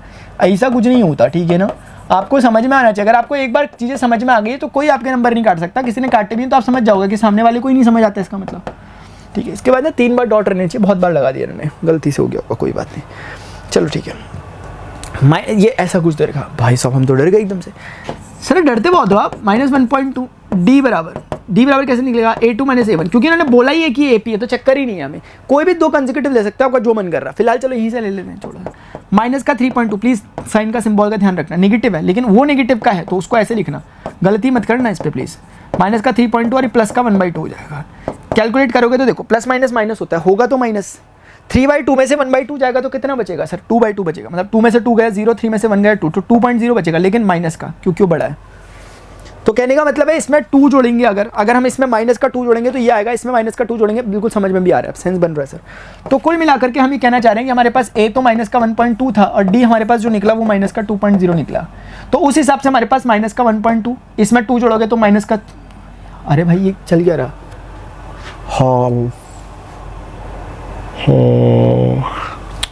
हमको किसके गम ने मारा। आंखें बंद कर लो सबके सब। इन्होंने बोला था 3 मोर टर्म बताने, भाई मैं तो वही 3 टर्म दे के चले गया इनको जो इन्होंने दिए थे मुझे। कोई बात नहीं सर, कोई दिक्कत नहीं है, ऐसा कोई घबराने की बात नहीं है। 7/2 था ना सर, तो 1/2 तो जोड़ना उसमें। 7/2 में 1/2 जोड़ोगे तो 8/2 होगा, 8/2 का 4 बोल सकते हो। तो 8/2 में आप 1/2 फिर से जोड़ोगे तो 9/2 होगा, 9/2 में आप फिर से 1/2 जोड़ोगे तो 10/2 होगा, जैसे आप 5 बोल सकते हो। लो सर दे दी मैंने टर्म, घबराने का नहीं, ठीक है, घबराने का नहीं। अब यही चक्करबाजी यहाँ शुरू कर दो। 7/2 में आप समझ रहे हो कि भाई मुझे 2 जोड़ते रहना है, आपको कुछ नहीं करना, बहुत इजी बन रहा है ये पैटर्न, क्योंकि 7 के बाद 2 जोड़ना, माइनस का 9.2 बोल दो, माइनस का 11.2 बोल दो और माइनस का 13.2 बोल दो। उसी पैटर्न को लेके चले गया मैं, -2 ऐड करते रहना है मुझे हर बार। तो असल में मैं माइनस की तरफ चले गया, वो 3 टर्म्स आ गए। आई गेस आपको समझ में आ गया होगा। विच ऑफ द फॉलोइंग, फिर से वही चक्करबाजी, फिर से वही सब कुछ बोल रहे। फर्स्ट टर्म कितना है 3 है, सेकंड टर्म कितना है 3 + √2 है, थर्ड टर्म कितना है 3 +, अरे भाई करना क्या चाहते हो, कहना क्या चाहते हो, 3 + 3√2, ये ऐसा कुछ हो गया, ऐसा है। आप बोल रहे कि सर इसे करके दिखाओ अगर आपको आता है तो। मैंने कहा कि बोल रहे कि AP है, वो है सर। मैंने कहा देखो फर्स्ट टर्म तो 3 होगा, चाहे आप मानो ना मानो। मैंने कहा D जो सेकंड टर्म होगा वो ऐसे निकलेगा कि A2 में से A1 को घटा देंगे। इन्होंने कहा एला आप ऐसा तो नहीं कहना चाह रहे कि 3 + √2 हम यहाँ लिखेंगे और आप उसमें से 3 घटा दोगे और फिर आप बोलोगे कि 3 ने 3 को उड़ा दिया और √2, ऐसा तो नहीं बोलोगे सर? मैंने कहा बिल्कुल ऐसे ही बोलूँगा। मैंने बोला बोलूँगा क्या, दिख रहा भाई यार, प्रत्यक्ष किम प्रमाणम। आपको दिख रहा है कि इस चीज़ में √2 को ऐड किया, अब इस चीज़ में फिर एक और √2 ऐड कर दिया, एक पहले से था तो 2 √2 होंगे नहीं होंगे, इस 2 √2 में एक और √2 ऐड कर दिया, क्योंकि √2 ऐड करने का कल्चर है इन लोगों का, क्योंकि दिख रहा है आपको √2 इनका कॉमन डिफरेंस है। तो हो रहे हैं सर, हो रहा है 3 + 1 √2, 3 + 2 √2, 3 + 3 √2। अरे √2 ऐड करते हुए चल रहे हो तुम यार, समझ में आ रहा है हमें। तो हमें ये भी समझ में आ रहा है कि इसका अगला टर्म क्या होने वाला है, इसके अगले टर्म्स क्या होने वाले हैं हमें समझ में आ रहा है। 3 + 3 √2 के बाद 3 + 4 √2, 3 + 4 √2 के बाद 3 + 5 √2, 3 + 5 √2 के बाद 3 + 6 √2। क्या मजाक कर रहे हैं यार हम लोगों के साथ, मतलब ये हम ही मिल रहे ना मजाक करने के लिए। आगे बढ़ो यार, छोड़ो। देखो चलो 0.2 ऐसा कुछ दिख रहा है, ये बोल रहे हैं इस क्वेश्चन को सॉल्व करो। मैंने कहा क्या है इसमें, ऐसा क्या है जो हमें इसे सॉल्व करना पड़ेगा। बोले करके तो देखो। हमने कहा A देखो इसमें 0.2 का है, इसमें D निकालना है अपन को, तो A2 - A1 करेंगे। A2 - A1 मतलब 0.22, माइनस का 0.2 कर दो, और 0.2 का आप ऐसा बोल सकते हो, बोल दो नहीं बोल सकते। हाँ, तो 0.22 में से 0.20 को घटाएंगे तो 2 में से 0 गया 2 होगा, 2 में से 2 गया ये होगा सर ये निकला कॉमन डिफरेंस 0.02 का। अब बोल रहा है कोई कि then find the common difference. सबसे पहली बात तो ये है कि इसमें ऐसा कोई कंपल्शन नहीं है कि AP है ही है। Which one of the following are in AP, ऐसा पूछा गया अपन से, ठीक है ना। तो ये तो AP है फॉर्चुनेटली, ये जो हमने किया ये भी AP था। और 1 मिनट, हम 2/2, 5/2 में से डिफरेंस आया 1/2 का, और लेट मी चेक इट। 2 + 1/2 कितना होता है 5/2, 5/2 में एक बार जोड़ो 6/2। हाँ अच्छी है, फॉर्चुनेटली ये भी था यार, फॉर्चुनेटली ये भी था, और को भी चेक करना पड़ेगा। ये सब है ना AP में, अच्छा ये तो अलग ही चक्कर था, ठीक ठीक है। हाँ तो फिलहाल अभी हाँ देखना भी है भाई, हमें देखना भी है हमें, इन्होंने क्वेश्चन मार्क किया भाई कि एपी में कौन होगा। तो आप देखोगे कि इतना आया एपी में चेक करने की इसकी शक्ल बता रही, क्योंकि आप ना शक्ल को पहले ऊपर से देखना तो आपको पता लगेगा कि सच में एपी में कि नहीं है। वैसे क्योंकि आप एक एक करके डिफरेंस लोगे, देखो मैं बताता हूँ, इसकी शक्ल बता रही थी कि 3 में एक बार √2 जुड़ा, फिर इसमें एक और √2 जुड़ा, फिर इसमें एक और, समझ में आ रहा है। ऐसे ही पीछे भी था, इसमें साफ साफ समझ में आ रहा है कि अगर एक बार के लिए आप मान लो, क्योंकि आपको दिख रहा है इसके बीच का कॉमन डिफरेंस ही है, अगर ये एपी में है तो 0.22 जो है ना इसमें और इसमें भी 0.02 का डिफरेंस होना चाहिए। और आप समझ रहे हो कि इन दोनों को जोड़ के आंसर ही आना चाहिए, कभी भी नहीं आ रहा, क्योंकि इन दोनों को जोड़ के आंसर आ रहा है 0.24, ये बिल्कुल भी नहीं है, डिफरेंस ही कॉमन नहीं है। तो आप इस चीज को सिंपल ये कह सकते हो कि a3 - a2 is not equal to a2 - a1, hence not an AP. अब एपी नहीं है तो क्या निकाले हम इसके, कौन से टर्म निकाले फिर हम इसके, 3 टर्म कौन से निकालेंगे, तो खत्म। शक्ल देख के बता देगी आपकी ऊपर से कि वो एपी में है कि नहीं है, थोड़ा सा प्रैक्टिस और ज़्यादा कुछ नहीं, आगे बढ़ो। Which one of the following, फिर से वही क्वेश्चन कि एपी में है कि नहीं है, if they form an AP then find the common difference d and write 3 more terms. अगर ये एपी में है तो इसका कॉमन डिफरेंस निकालो। जैसे ये आप कॉमन डिफरेंस कहोगे गलत है, क्योंकि कॉमन डिफरेंस तब निकलेगा जब एपी में होगा, एपी में नहीं है तो आप स्टार्टिंग में ही ये बात बोल सकते हो, ये वाली बात आप स्टार्टिंग में बोल के इसको जस्टिफाई कर सकते हो। आगे बढ़ते, जैसे इस क्वेश्चन में अगर आप लोग आएंगे, जैसे इस क्वेश्चन में आप लोग आएंगे तो इसमें पहला दे रखा ये भी नहीं है, क्योंकि इसकी शक्ल बता रही है कि ये जीपी है। जीपी क्या होता है वो आपको जानने की जरूरत नहीं है, AQ A4, ठीक है। अब देखो ना यार कहाँ से है भाई, कहाँ से कैसे है ये, which of the followings are in AP if they form an AP. AP होने के लिए a² - a मैंने किया और वहाँ से मैं a³ - a² कर रहा हूँ, ये कभी भी इक्वल आएगा क्या, नहीं आएगा सर, इक्वल नहीं है। इन जनरल बात कर रहा हूँ मैं, इक्वल नहीं है। जैसे एक बार के लिए आप सोचो, एग्जाम्पल के लिए आप सोचो कि 2 है, यहाँ 2 का स्क्वायर है, यहाँ 2 का क्यूब है, यहाँ 2 का 4 है। एक बार के लिए सोचो, मतलब क्या हुआ, ये 2 है, ये 4 है, ये 8 है, ये 16 है। क्या ये एपी लग रही है आपको, नहीं एपी नहीं है, इसे जीपी कहते हैं, जहाँ पर कॉमन डिफरेंस नहीं कॉमन रेशियो होता है। क्योंकि 2 का 2 से मल्टीप्लाइड, उसका रहने दो, अभी रहने दो, कॉमन वो रहने दो जीपी। लेकिन एपी तो नहीं है ना, क्योंकि 4 और 2 का डिफरेंस 2 होता है, 8 और 4 का डिफरेंस 4 होता है, 16 और 8 का डिफरेंस 8 होता है, बढ़ता है रेयर डिफरेंस, कॉमन नहीं। तो this is not an AP. चलो वो देख लो जो दिख रहा है आपको, √2 है, √8 को आप 2√2 बोल सकते हैं। आप समझते हो ना इस बात को, मैं ऐसा इसलिए बोल रहा हूँ क्योंकि देखो 8 जो होता है इसे 2 4 बोल सकते हैं, 2 2 बोल सकते हैं और 2 1 बोल सकते हैं।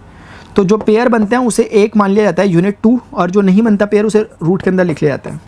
बहुत सारे तरीके हैं बोलने के। इसका दूसरा तरीका ये होता है समझने का कि 8 को आप ऐसा बोलते हो 4 × 2। जब आप रूट लेते हो दोनों तरफ तो 4 तो रूट से बाहर आके 2 हो जाएगा, वो वाला अंदर रह जाएगा। तो ये भी एक तरीका है सोचने का, ठीक है। There are lot of veg.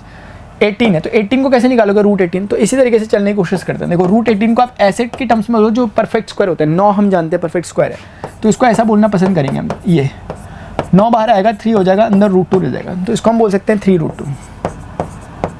इसी तरीके से √32 है, √32 को आप ऐसे की टर्म्स में तोड़ो जिसका स्क्वायर आप जानते हो। जैसे 16 को हम जानते हैं, 16 का रूट कितना होता है, तो इसे हम 2 × 16 कहेंगे।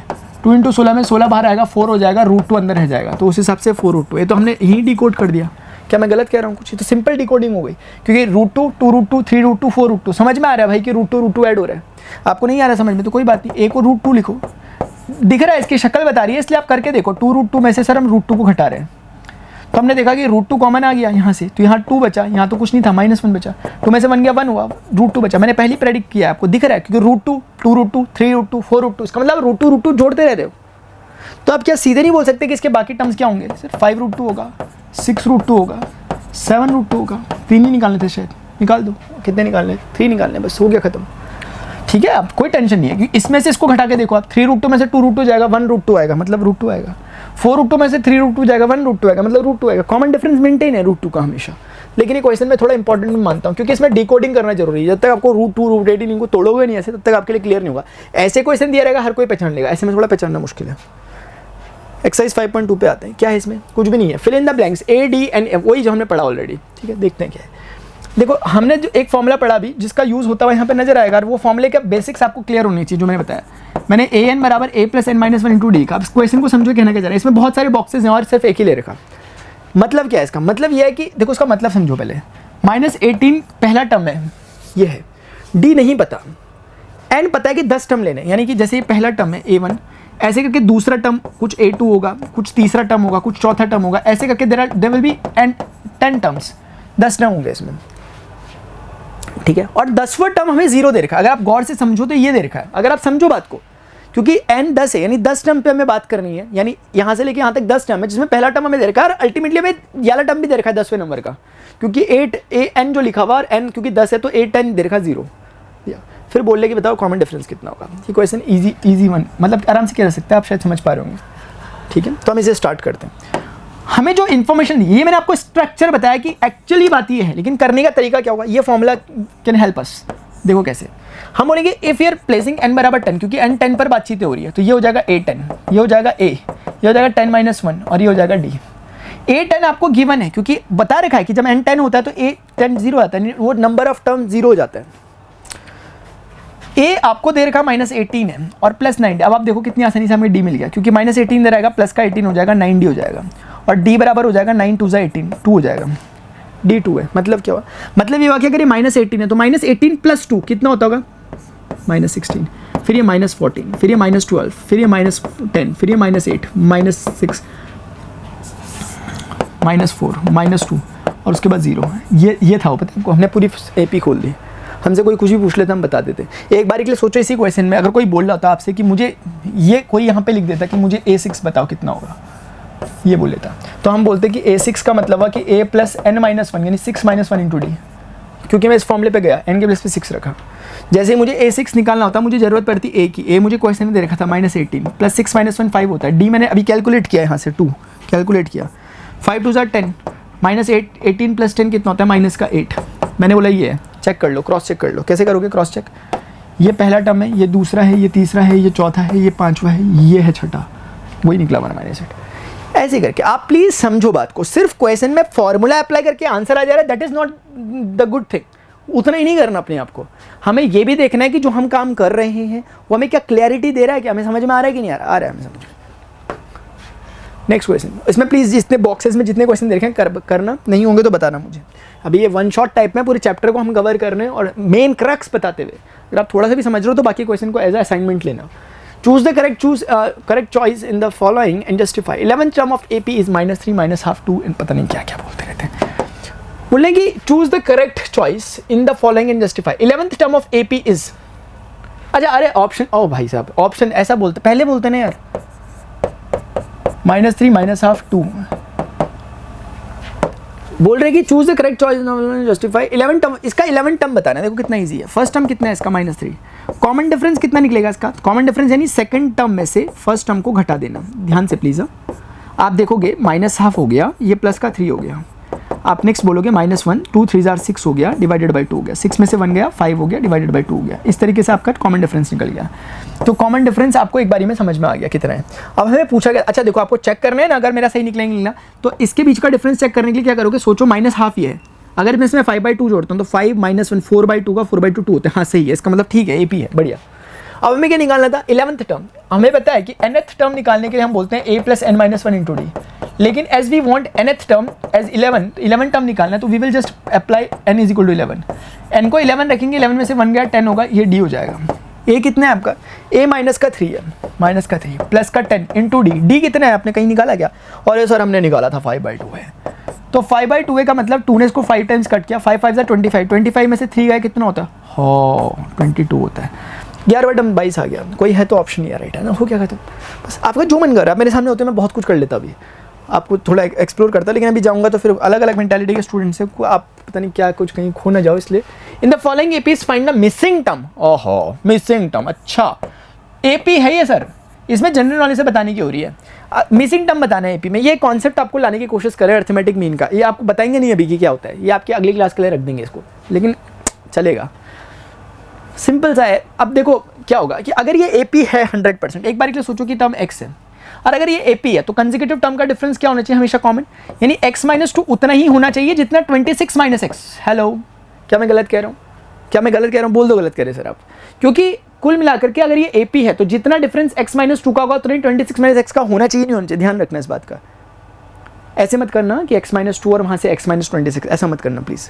आपको पता है एक तरफ चलना होता है हमें, मतलब यहाँ पे मैं कर क्या रहा हूँ, मैं असल में A2 में से A1 घटा रहा हूँ और वहाँ A3 में से A2 घटा रहा हूँ, ऐसे करना होता है, ये ध्यान रखना।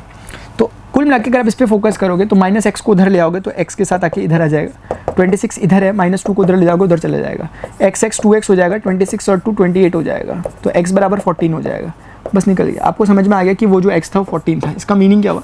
इसका मतलब हुआ कि अगर यहाँ 14 रहेगा तो AP बनेगी, क्योंकि 2 और 14 के बीच में 12 का डिफरेंस, 14 और 26 के बीच में 12 का डिफरेंस बन गया AP। ऐसे ही करने का हो रहा होता है, ठीक है। ये यहाँ पे बोला हुआ 13 और फिर यहाँ पे बोला हुआ कुछ और यहाँ पे बोला हुआ 3, क्या होंगे टर्म्स, ठीक है। हमें सोचना है, हम सोचेंगे, दिमाग लड़ाएंगे, उससे बेहतर है कि हम कुछ और टेक्निक से कर सकते हैं। इसी क्वेश्चन को जैसे मैंने ऐसे कराया, इस तरीके से भी कर सकते हैं जिससे मैं इसको कर रहा हूँ। क्योंकि आप एक बारी के लिए सोचो, इसका पहला टर्म एक बारी के लिए A मान लो। आप सोचो कि अगर ये A है तो ये क्या होना चाहिए, उस हिसाब से A + D। मैं बहुत अच्छे से खेल रहा हूँ, बहुत तरीके हैं करने के असल में, लेकिन मैं चाह रहा हूँ कि जो स्ट्रेट फॉरवर्ड दिखे एकदम। आपको नहीं दिख रहा होगा, चलो दूसरा बता दूंगा। अगला टर्म क्या होगा उस हिसाब से, A + 2D। तो फिर लास्ट टर्म क्या होगा, A + 3D।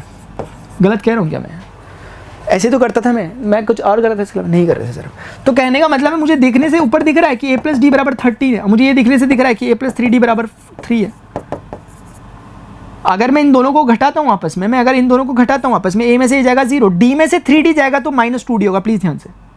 और 13 में से 3 जाएगा तो 10 होगा। और आप ध्यान से देखेंगे कि D बराबर यहाँ पे -5 निकल रहा है, -5 निकल रहा है। और एक बारी में अगर D आपका निकल गया तो काम हो गया 25, क्योंकि D बराबर एक बार -5 निकल गया, कहीं भी डाल दो, यहाँ डाल दो, तो आपको क्या मिलेगा, D बराबर -5 आपने रखा, ओह आई एम सॉरी, D बराबर -5 रखा, 13 हुआ। A बराबर 13 + 5 18 हो गया कि नहीं हुआ, तो A बराबर 18 निकल गया। अब आपको पता चल गया कि A बराबर 18 है, ये आप समझ गए 13 है। और आपको ना बस वैल्यूज प्लेस करनी है, और आप मोटा मोटा समझ गए बात, अब कुछ करना भी नहीं है एक्चुअली। क्या समझे आप?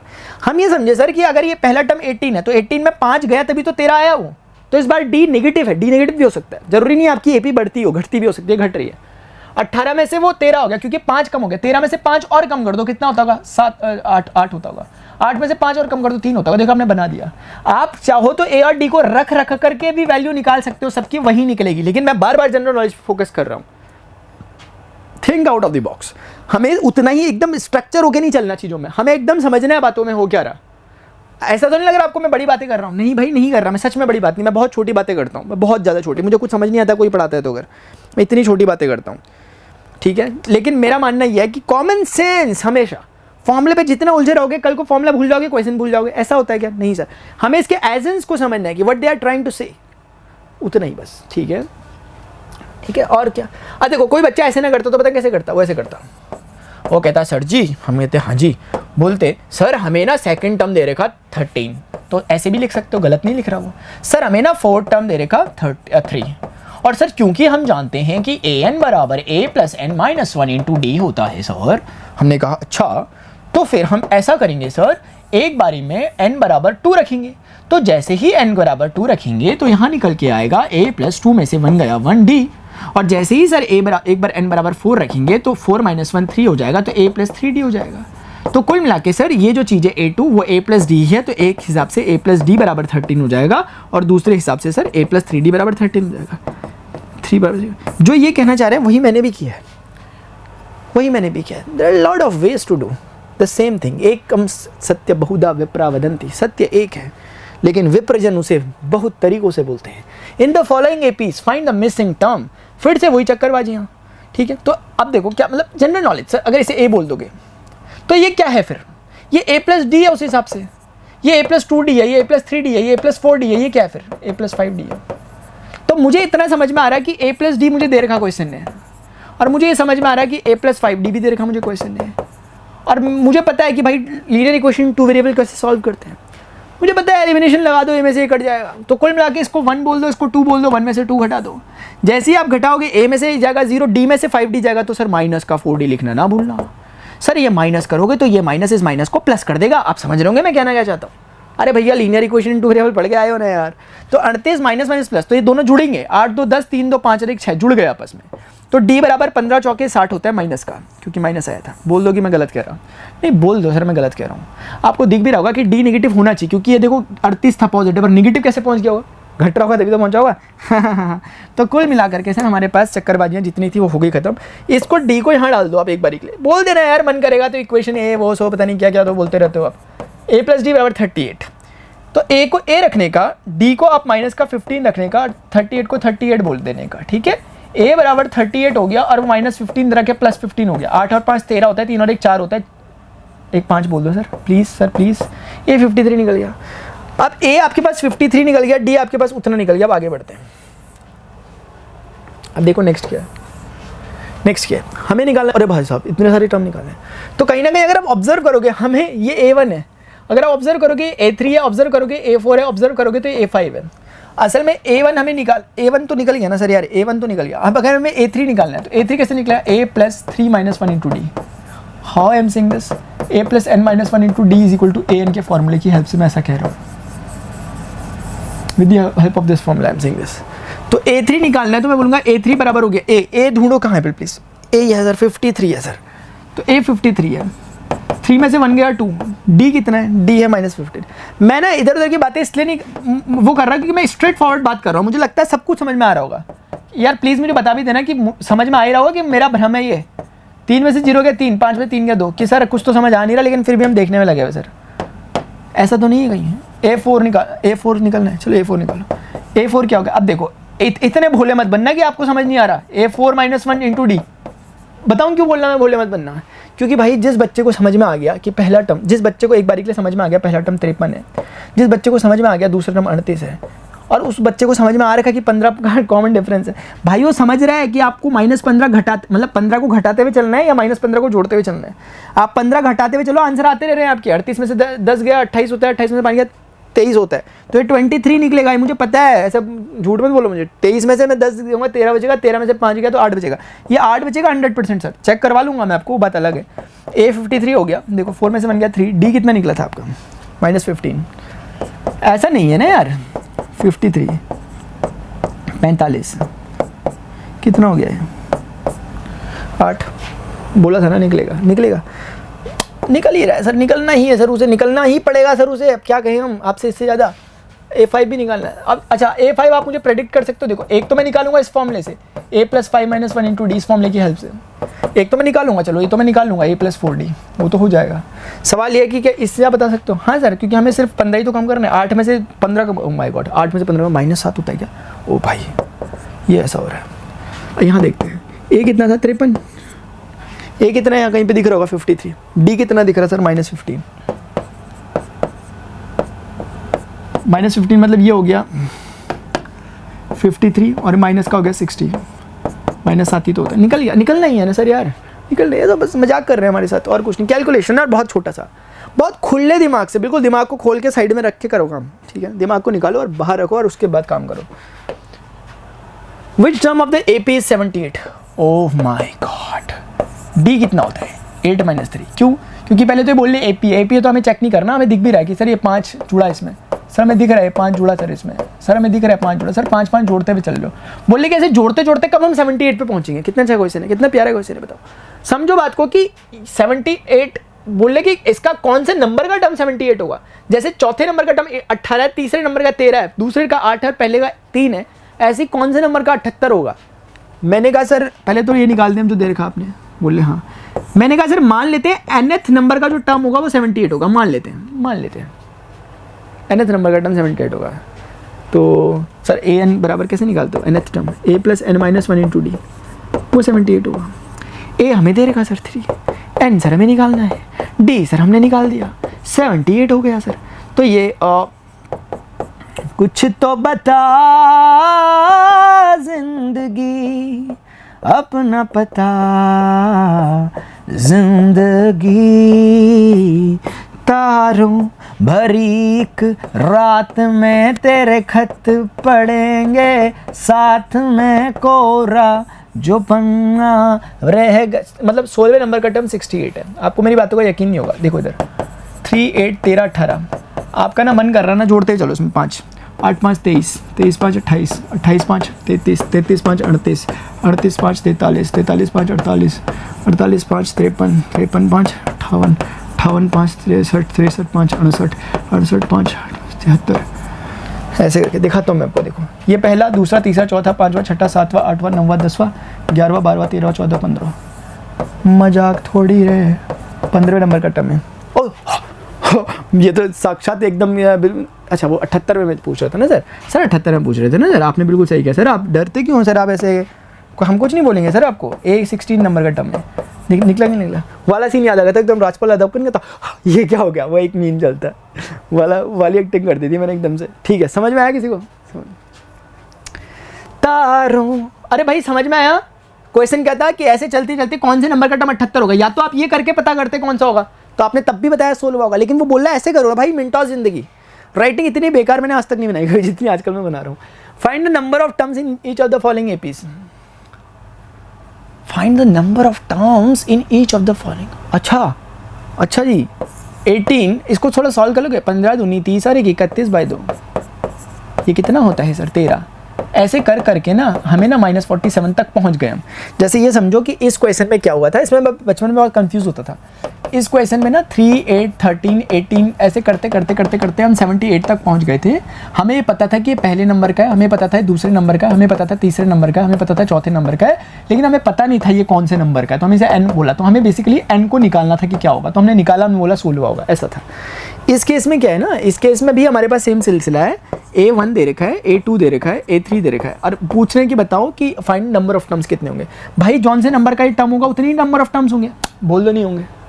अरे जौन से नंबर का टर्म होगा, मान लेते हैं 7वें नंबर का टर्म है, तो सर 7 टर्म है इसमें, फिर तो ये मान लेते हैं nth नंबर का टर्म है, तो n की जो वैल्यू आएगी वही हमारा आंसर है, क्योंकि जौन से नंबर का टर्म है। समझ गए आप? आपको ज़्यादा समझाने का मन नहीं कर रहा, पता नहीं क्यों ऐसा लग रहा मुझे कि पता नहीं कोई ब्रिलियंट लोग मुझे देख रहे हैं, ऐसा पता नहीं क्यों मुझे ऐसा महसूस हो रहा है, इसलिए मैं इधर उधर की बातें भी नहीं कर रहा, गाने भी नहीं गा रहा आपके साथ आज तो मैं। ठीक है, तो कुल मिलाकर के बात ये है सर, आप सबसे पहले तो A को डिफाइन करो, 18 है। उसके बाद सर आप D को डिफाइन करो, A2 माइनस A1 है, और A2 आपके पास 31/2 है, माइनस करा 18 है, 31 को 31 लिखो, 18 दूनी 36 हो गया, भाई 2 करो, बोलो समझ नहीं आया?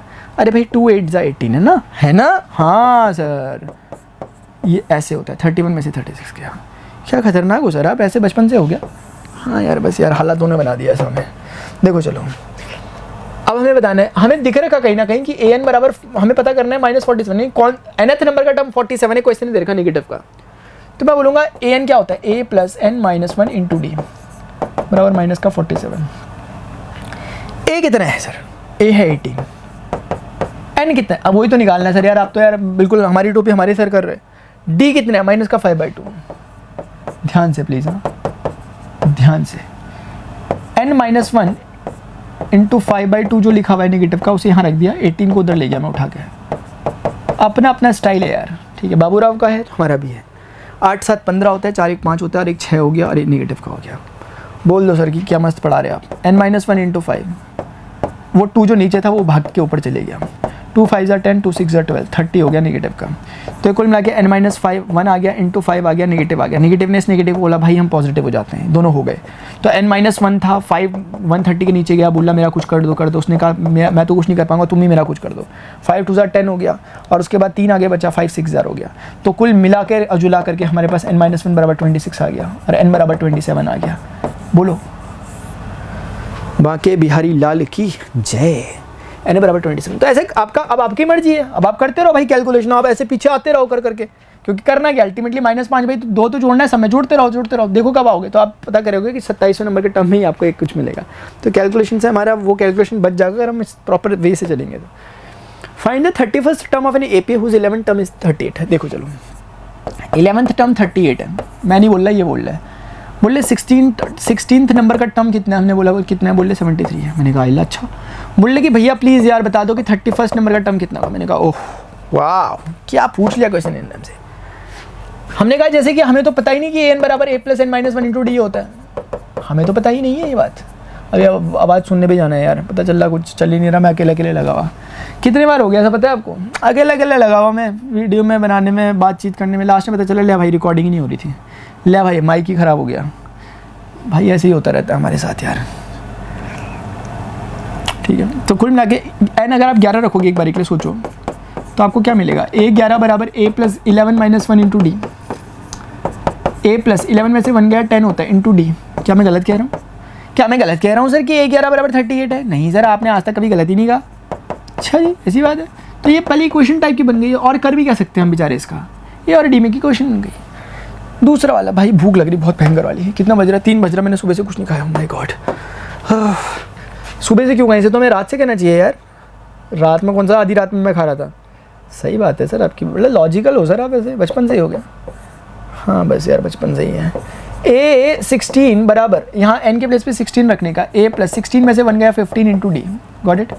a कितना है? अरे भैया a ही तो नहीं दे रखा आपको, लेकिन इतना दे रखा कि 16 टर्म कितना है, वो दे रखा 73, बस काम 25 हो चुका है। पूछो कैसे? सर हम नहीं पूछेंगे क्योंकि हमें समझ में आ चुका है। ए और डी में 2 equations 2 variable, linear equation 2 variable solve करने ए और डी के लिए। जैसे ही ए और डी निकल जाएंगे तुरंत वी कैन फाइंड दिस, क्योंकि इसका मतलब होता है A31 का मतलब क्या, with the help of this formula n के प्लेस पे 31 रखोगे और आप बोलोगे a + 30 × d, तो actually you have to find this, और उसके लिए ए और डी चाहिए हमें। तो ए और डी इन 2 इक्वेशन से मिलेंगे। कितना कितना कितना अच्छे तरीके से एक्सप्लेन हुआ है। तो आपको कुछ नहीं करने का, आपने सेकंड में से फर्स्ट को घटा दो, ठीक है, घटा सकते हो आप। 73 में से 38 को घटा देंगे सर इस तरफ, तो ठीक है सर। और यहाँ पर a में से a जाएगा 0, 15 d में से 10 d जाएगा तो 5d, 13 में से 8 गया कितना होता है, 5 होता है, और 6 में से 3 गया 3 होता है। क्या मैं गलत तो नहीं कर रहा सर? क्या भी रहा तो छोड़ो ना, क्या हो गया, हम सही कर देंगे उसे, गलतियाँ तो होती रहती है सर। 35/5 7 हो जाएगा ये, तो d = 7 निकल गया।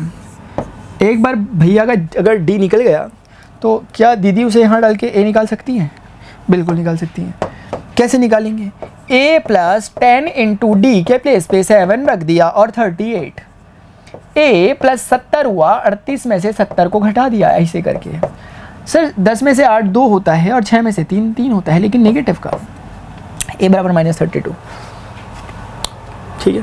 कुल मिलाकर a = -32 निकला है हमारा, और d बराबर हमारा कुछ तो निकला था, कहाँ गायब, कहाँ हो गया वो? अरे कहीं तो था भाई कहाँ थे आप? 7 निकला है। यानी अगर इस AP का अगर स्ट्रक्चर आपको देखना हो तो स्टार्टिंग में ऐसे हो रहा होगा, 7 इसमें से जुड़ रहा होगा, तो -32 में 7 जुड़ेगा तो कितना हो जाएगा? 25 हो जाएगा क्या? 25 हो जाएगा। फिर और 7 जुड़ेगा तो -18 हो जाएगा, फिर और 7 जुड़ेगा, तो ऐसे चलता हुआ जाएगा।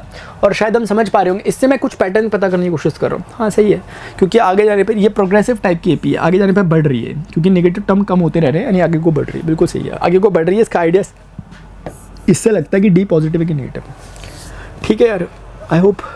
अरे भाई ख़त्म नहीं हुआ अभी यार, यहाँ डालना है। कहाँ आई होप? -32 + 30 × d, d कितना है सर? 7 है, 7 या 21 होता है, 210 माइनस का 32, ये आपका आंसर आया। 10 में से 2 गया 8 होता है, और 21 में से 20 में से 3 गया 17 होता है। अगर मैं गलत नहीं हूँ तो 178 है, और मैं गलत हूँ तो प्लीज़ यार कर देना करेक्ट इसे। 178 178। If the third and 9 terms of an APR, if the, फिर से सेम क्वेश्चन करवा रहे हैं हमसे, इन्होंने हमें समझ क्या रखा, मेरी समझ ये नहीं आ रहा। थर्ड एंड 9th टर्म इतना है, विच टर्म ऑफ दिस AP 0? अच्छा चलो फिर भी सही है।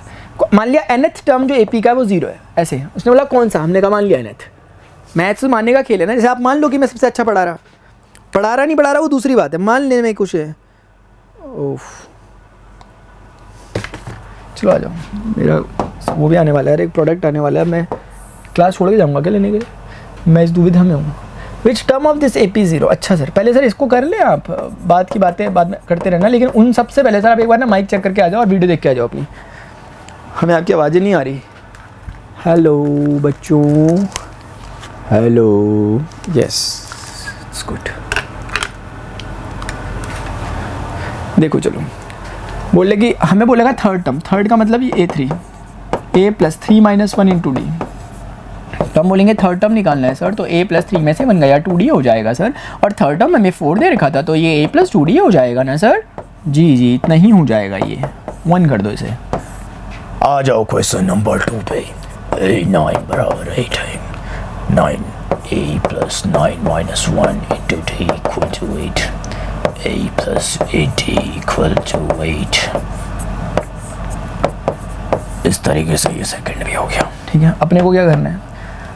अपने को बस एक्चुअली हमें ये बताना है, तो इसको बताने के लिए आप समझ पा रहे होंगे, हमें ज़रूरत पड़ेगी a + n - 1 × d की बराबर 0।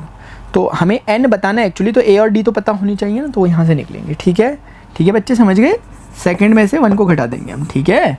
तो 8 में से 4 घटा दो, क्योंकि सेम तरफ वाले को है ना, ऐसे करके। और देखो a में से 1 गया 0 हो जाएगा, 8d में से 2d गया 6d। कहीं मैं आपसे बड़ी बड़ी बातें तो नहीं कर रहा? कहीं आपको ऐसा तो महसूस नहीं हो रहा कि यार सर ऐसे क्या पढ़ा रहे हैं यार, आप ऐसे मतलब बड़े बड़े कैलकुलेशन मिस करें? ऐसा तो नहीं कर रहा ना मैं यार? नहीं कर रहा यार मैं, ठीक है, मैं मान के चल लेता हूँ नहीं कर रहा। तो d = 4/6, 2 2 4, 2 3 6, तो d मेरा इतना है। थोड़ा देख के अटपटा से महसूस हो रहा है, इसलिए मैं क्रॉस चेक कर लेता हूँ। हाँ कैसे पता चला मुझे अटपटा हो रहा है? क्योंकि d ऐसे कम आते हैं ना, लेकिन आ रहा होता तो आ जाता। आप लोग समझ गए होंगे, आप बोलोगे सर आप ना ये -8 लगाना भूल गए सर। अगर हम -8 लगाना भूल गए तो -8 में से -4 जाएगा तो -12 होगा नहीं होगा, तनिक होगा ना, ऐसे होता है। देखो आइडिया ऐसे कहते हैं, पता है आपको, जो मैंने लगाया। अब मैं आपको ये यकीन तो दिलाऊंगा नहीं कि मैं क्वेश्चन को पढ़ के नहीं आ रखा पहले से, मुझे नहीं पता आंसर क्या है। 8 + 2 या 16, बस इतना ही बोलना चाहूँगा कि हमें थोड़ा सा देखते रहना चाहिए बीच में। जैसे 2 मतलब ऐसा नहीं कि डी आ नहीं सकता, फ्रैक्शनल आ सकता है, लेकिन फिर भी ऐसा लगा, मुझे महसूस हुआ तो फिर काम कर गया। खैर जो भी है, अब यहाँ आ जाओ। चलो ये प्लानिंग हमारी ऑलरेडी जो बनी बनाई है उस प्लानिंग पे काम करते हैं। ए कितना है ज़रा हमारा, ए भाई ए ही नहीं निकला अभी तक, तो कहीं भी एक जगह डाल दो, निकाल दो, यहाँ से निकाल देंगे। 4 बराबर a + 2 × d, d कितना है -2, a माइनस का 4, a बराबर 4 + 4 8, गॉट इट। तो a 8 निकल गया। a जो 8 निकला उसे यहाँ रखो चुपचाप शांति के साथ, n-1 को इधर रखो, d को रखो -2 बराबर 0। ये 8 उधर जाएगा तो कैसा हो जाएगा, नेगेटिव का हो जाएगा। तो n-1 × -2, 8 उधर जाएगा, नेगेटिव का हो जाएगा, नेगेटिव नेगेटिव कट गए, 2 ने इसको 4 टाइम्स कट कर दिया। n-1 बराबर 4, क्या मैंने बोला, n-1 बराबर 4, n-1 बराबर 4 आया तो n बराबर 5 आ गया। अरे ऐसा था क्या, ये तो हम वेरीफाई कर सकते हैं फिर अगर 5 है तो। समझे मैंने क्या मैंने बोला, समझे? मैं सिर्फ इतना बोल रहा हूँ, अगर इतना ही आसान है तो हम वेरीफाई कर सकते हैं। कैसे? क्योंकि देखो वेरीफाई कर रहा हूँ मैं इसे, क्योंकि फर्स्ट टर्म मुझे पता है 8 है और d मुझे पता है कॉमन डिफरेंस -2 है। अगर d -2 है तो इसमें से -2 जाएगा तो 6 होगा, इसमें से जाएगा तो 4 होगा, इसमें से जाएगा तो 2 होगा, इसमें से जाएगा तो 0 होगा। अरे देखो हुआ कि नहीं हुआ, सच बताओ, क्या आपको दिखता नहीं कि ये पहला टर्म है, ये दूसरा टर्म है, ये तीसरा टर्म है, ये चौथा टर्म है, क्या पांचवा टर्म है कि नहीं है? वही तो हमारा निकला यहाँ पे कि पांचवा टर्म 0 है। ये वेरीफाई हो गया एकदम से। दिख रहा है कि नहीं दिख रहा? बोल दो सर नहीं दिख रहा, मैं सर समझ ही नहीं आ रहा, हमें आज तो हम देखने के मूड में ही नहीं है। Next question, The 17th term of an AP exceeds its 10th term by 7. Find the, देख रहे हो विनोद, अंग्रेजी बोलकर हमें घुमाया जा रहा है। The 17th term of an AP exceeds, अच्छा, its 10th term by 7. Find the common difference. The 17th term of an AP exceeds its 10th. देखो जो 10th term है AP का और जो 17th term है AP का, 17th term जो है of an AP exceeds, exceed मतलब बड़ा है, its 10th term by 7.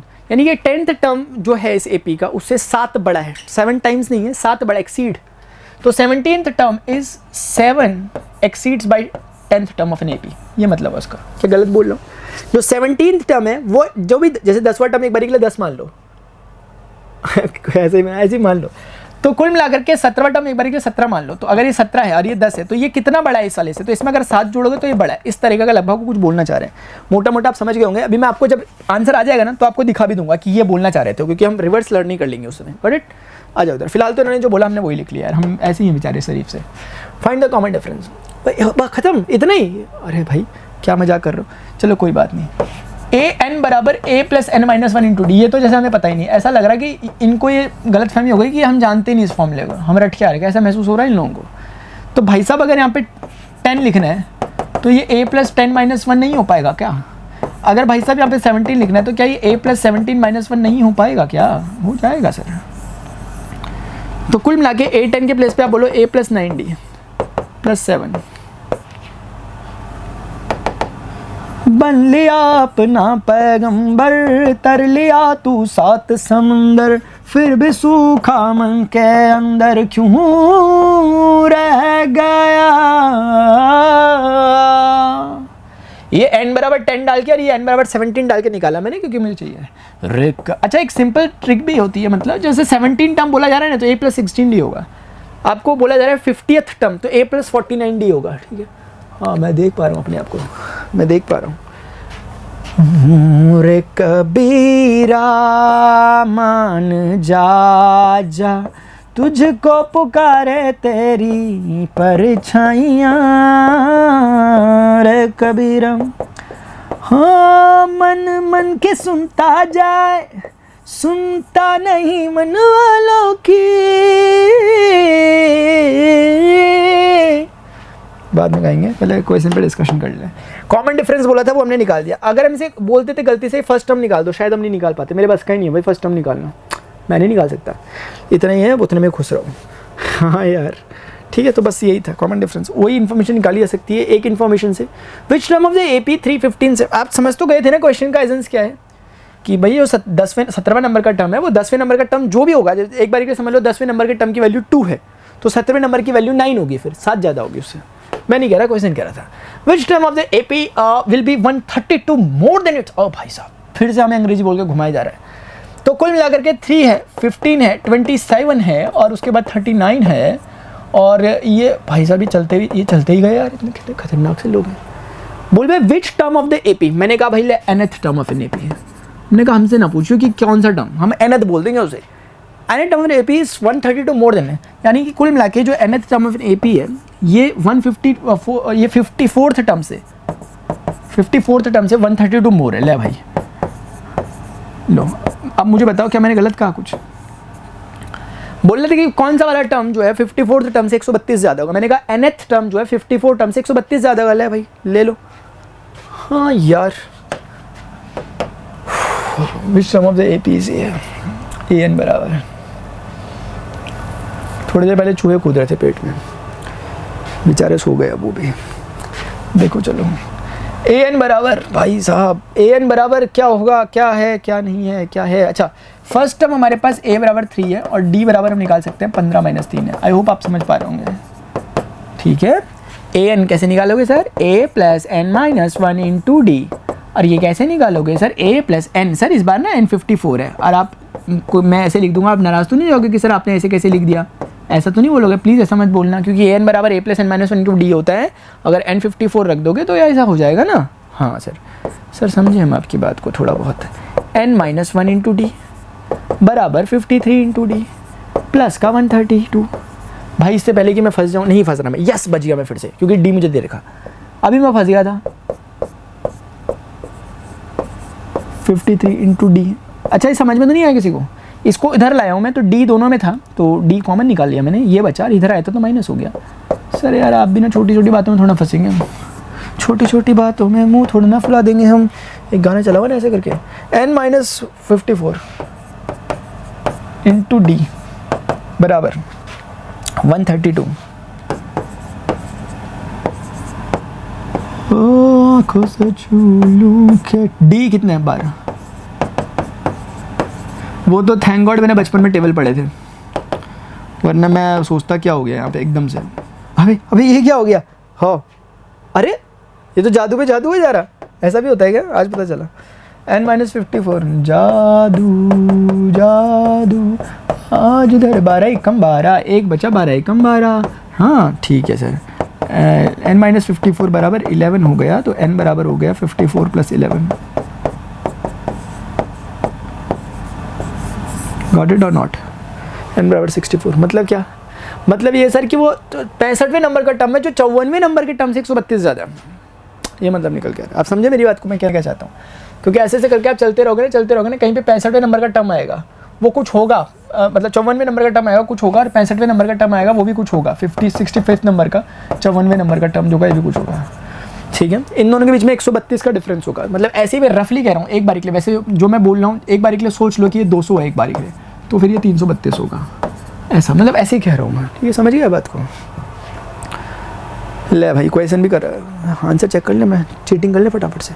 Oh my God सही आंसर है हमारा, देख लो इसमें समझ में आ रहा है आपको, आ रहा तो देख लेना यार।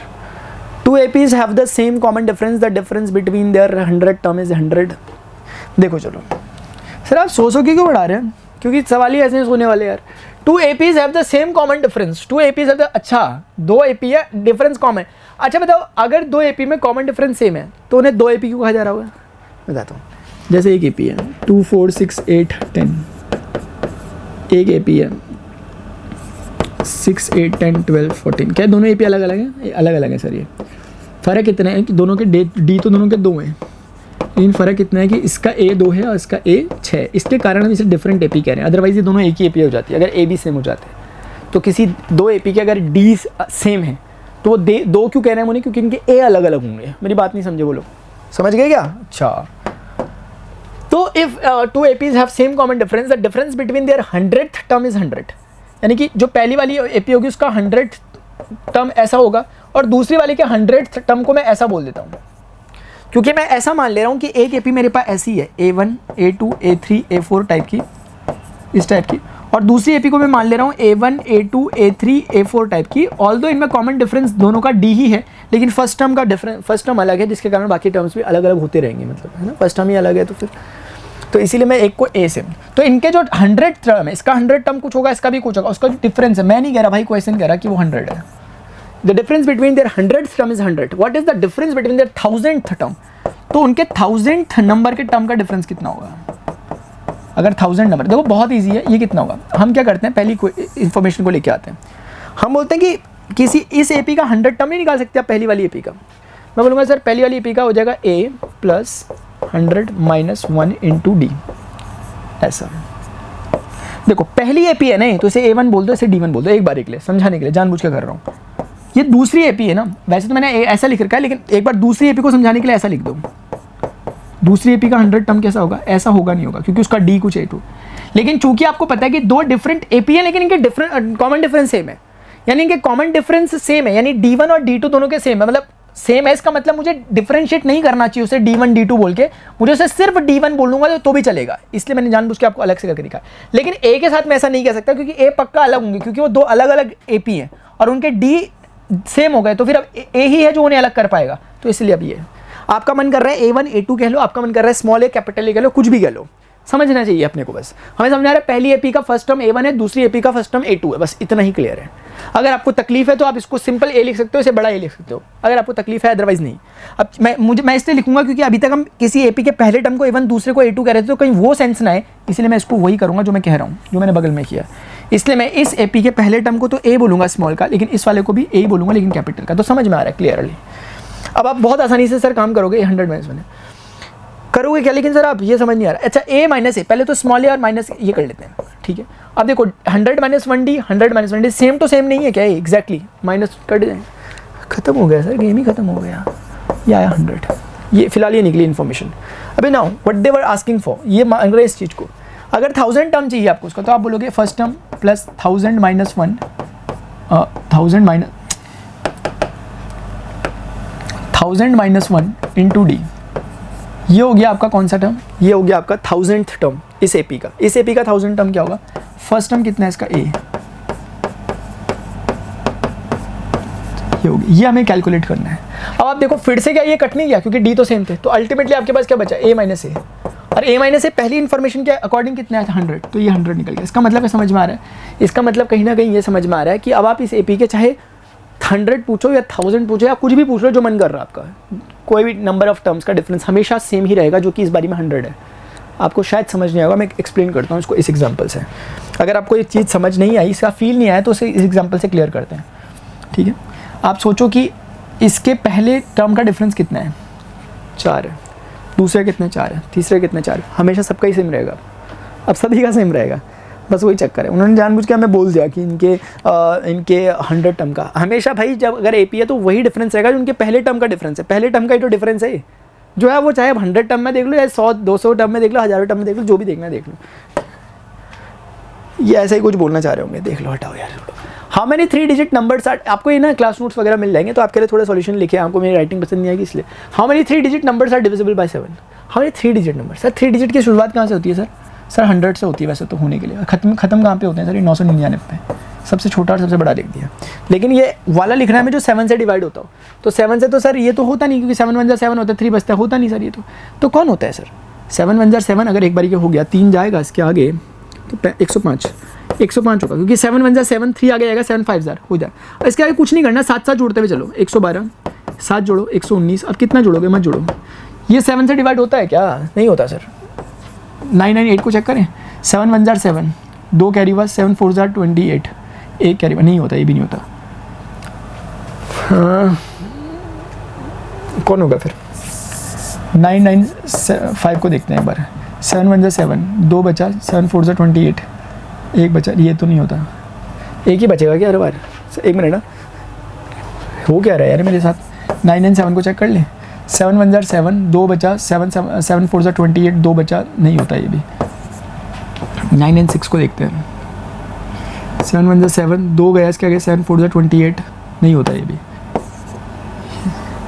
ये है क्या भाई? क्या बची अभी? 994 बच गया, 7 1 7, 2 बचा, 7 4 28, 1 बचा। हाँ ये थैंक गॉड यार हो गया, वरना फालूदा हो गया था इज्जत का, ठीक है। 142, यानी कि 994 होता है। 7 वन जा 7, 2 कैरी हुआ, 1 मिनट, 7 वन जा 7, 2 गया, 7 चौके 28, 1, हाँ ठीक है होता है। तो कुल मिला के मैं समझ में आ गया कि 3 डिजिट नंबर यही है भाई जो 7 से डिवाइड होते हैं, इनके अलावा कोई नहीं है। मतलब जो आपको नंबर्स दिखाई दे रहे हैं ये वो नंबर्स हैं जो कि 7 से डिवाइड होते हैं। समझ में आ रही बात? 3 डिजिट नंबर, इसके बीच में जितने होंगे। अब हमें पता नहीं क्या हाउ मेनी अर्ल है भाई, हमें कुल मिला के पता नहीं यहाँ से यहाँ तक कितने नंबर होते हैं। फर्स्ट टर्म में दे रखा है 105 है, हमें कॉमन डिफरेंस पता है 7 का है, दिख रहा है आपको 7 का है। हमें ये भी पता है कि ये कौन से नंबर का टर्म होगा, जौन से नंबर का टर्म होगा, जैसे पहला, ये दूसरा, तीसरा, ये जौन से नंबर का टर्म होगा उतनी नंबर ऑफ टर्म होंगे। मान लो कि nth नंबर का टर्म है, तो इसे हम मान लेते हैं nth नंबर का टर्म। हमें nth नंबर का टर्म हमें पता है 994 है, तो हमें n निकालना है। तो हम कुछ नहीं यहीं से शुरुआत करते हैं, हम बोलेंगे an बराबर कितना हो गया, a plus n minus 1 into D, ये हो गया 994 के बराबर। a कितना रखेंगे, 105 रखेंगे, n माइनस 1 निकालना है हमें n, d कितना हो जाएगा 7, ये हो जाएगा 994। हम बोलेंगे 105 प्लस 7n माइनस का 7 बराबर का 994। ऐसे वैसे, एक मिनट, मेरा सजेशन है आपको ऐसे कैलकुलेशन मत करना, रदर देन आप ऐसे करो, n माइनस 1 इंटू 7 जो था उसे ऐसे ही रखो, 994 को ऐसा ही रखो और माइनस कर दो 105 को उधर ले जाके। देखो 14 में से 5 गया कितना होगा, 9 होगा, हाँ। और उसके बाद यहाँ पे बच गया, ये हो गया 98 में से 10 गया तो कितना हो गया 88 आई गेस। n माइनस 1 और 7 इसके नीचे आ जाएगा, 7 1 जार 7 हो जाएगा, एक आगे जाएगा 7 2 जार 14 हो जाएगा, 4 आगे जाएगा 7 7 जार इतना हो जाएगा। तो n माइनस 1 बराबर उतना हो गया, तो n बराबर हो गया 127 प्लस 1 दैट इज 128। तो इस तरीके से n बराबर हो गया 128। आई hope you already getting this. तो क्या था इसमें, यही था बस सर, यही निकालना था अपने को। आगे बढ़ते हैं। वाह सर क्या खतरनाक हो आप, 128। For what value of n are the nth term of 2 APs equal. अच्छा मैं समझाऊंगा, इसका मीनिंग समझना जरूरी है, पहले मैं बात सुन के आ जाऊँ जरा। पानी के लिए तो पूछते भी नहीं यार आप लोग, आपको आके पढ़ाओ, तो घर में आके पढ़ाता भी हूँ। हेलो हेलो, सब कुछ ठीक है ना? For what value of n the nth term of AP। ये बैटरी, मुझे लगता है कैमरा बंद हो जाएगा। ये बैटरी से चल रहा है क्या, कैसे पता चलेगा यार? मैं रिस्क भी नहीं ले सकता, लूँ क्या? आप छोड़ो यार, कौन ले risk. For what value of n are the nth term of 2 APs। For what value of n the nth term of 2 APs। 2 AP हैं डिफरेंट, एक मिनट आ जाओ इधर। 63 है, 65 है, 67 है, ऐसे कर करके जा रही है। और एक दूसरी AP है, ये है 3 10 17, ऐसे कर करके ये भी जा रही है। बोलने की कौन से वैल्यू ऑफ n के लिए दोनों का nth टर्म ऑफ 2 AP से इक्वल होंगे। तो इसका मतलब समझो, इसका मतलब ये हुआ कि ऐसे जाते जाते कहीं मान लेते हैं इसका 100 आ गया, ऐसी कह रहा हूँ रफली, ऐसे जाते थे कहीं इसका भी एक 100 आ गया, तो किस n के लिए ऐसा होगा कि दोनों के वैल्यू सेम हो रही है, वो कब होगा ऐसा पूछ रहा है। For what value of n, कौन सी वैल्यू ऑफ n के लिए ऐसा होगा कि दोनों के वैल्यू सेम होंगे। मुझे इसकी शक्ल देख के तो लग रहा है कि कुछ होगा नहीं ऐसे में, लेकिन चेक कर लेते हैं। देखो मान लेते हैं कि इसका nth टर्म को कुछ बोल देते हैं an बोल देते हैं, इसके nth टर्म को बोल देते हैं bn। जिस n के लिए ऐसा होगा, मतलब जिस n के लिए ऐसा होगा जहाँ पे an और bn दोनों बराबर हो जाएंगे। मैं सिर्फ इतना कहना चाह रहा हूँ कि जब an और bn इक्वल हो जाएंगे, मैं क्वेश्चन के अकॉर्डिंग कह रहा हूँ, क्वेश्चन यही तो चाह रहा है कि कोई ऐसा n जिसके लिए ये टर्म इसका टर्म उसका टर्म बराबर हो जाए, तो इसके टर्म का नाम an होगा। जैसे इधर देखो, इसका थर्ड टर्म क्या है 67 ना, इसका थर्ड टर्म क्या है 17। तो मैं यही कहना चाह रहा हूँ कि इसका थर्ड टर्म और इसका थर्ड टर्म बराबर हो जाए, लेकिन ये बराबर तो है नहीं ना, तो मुझे पता करना है कि कौन से n के लिए ऐसा होगा। तो मैं बोल रहा हूँ कोई nth के लिए इसका टर्म और इसका टर्म बराबर हो जाएगा। अगर होगा तो मैं देख रहा हूँ क्या होगा। अब an का फॉर्मूला होता है a plus n minus 1 into D. अरे क्योंकि एक डिफरेंट AP है तो इसके लिए ऐसा करते हैं, और वो डिफरेंट AP होगी तो उसके लिए कुछ ऐसा करते हैं, क्योंकि उसके टर्म्स कुछ और हैं, लेकिन nth दोनों का सेम है। जैसे इसके लिए तीसरा टर्म ये है, इसके लिए तीसरा टर्म ये है, तो 3 तो सेम है ना दोनों के लिए, भले टर्म अलग अलग हो। समझ ही नहीं रहे बात को। तो कहने का मतलब ये हो गया ले दे करके कि इसका तो हमें दिख रहा है कि A1 अगर देखने की कोशिश करो तो A1 63 है और D1 आपका एक तरह से 65 में से 63 गया। इसी तरीके से A2 आपका 3 है, और अगर आप D2 देखने की कोशिश करो तो 10 में से 3 गया 7 है।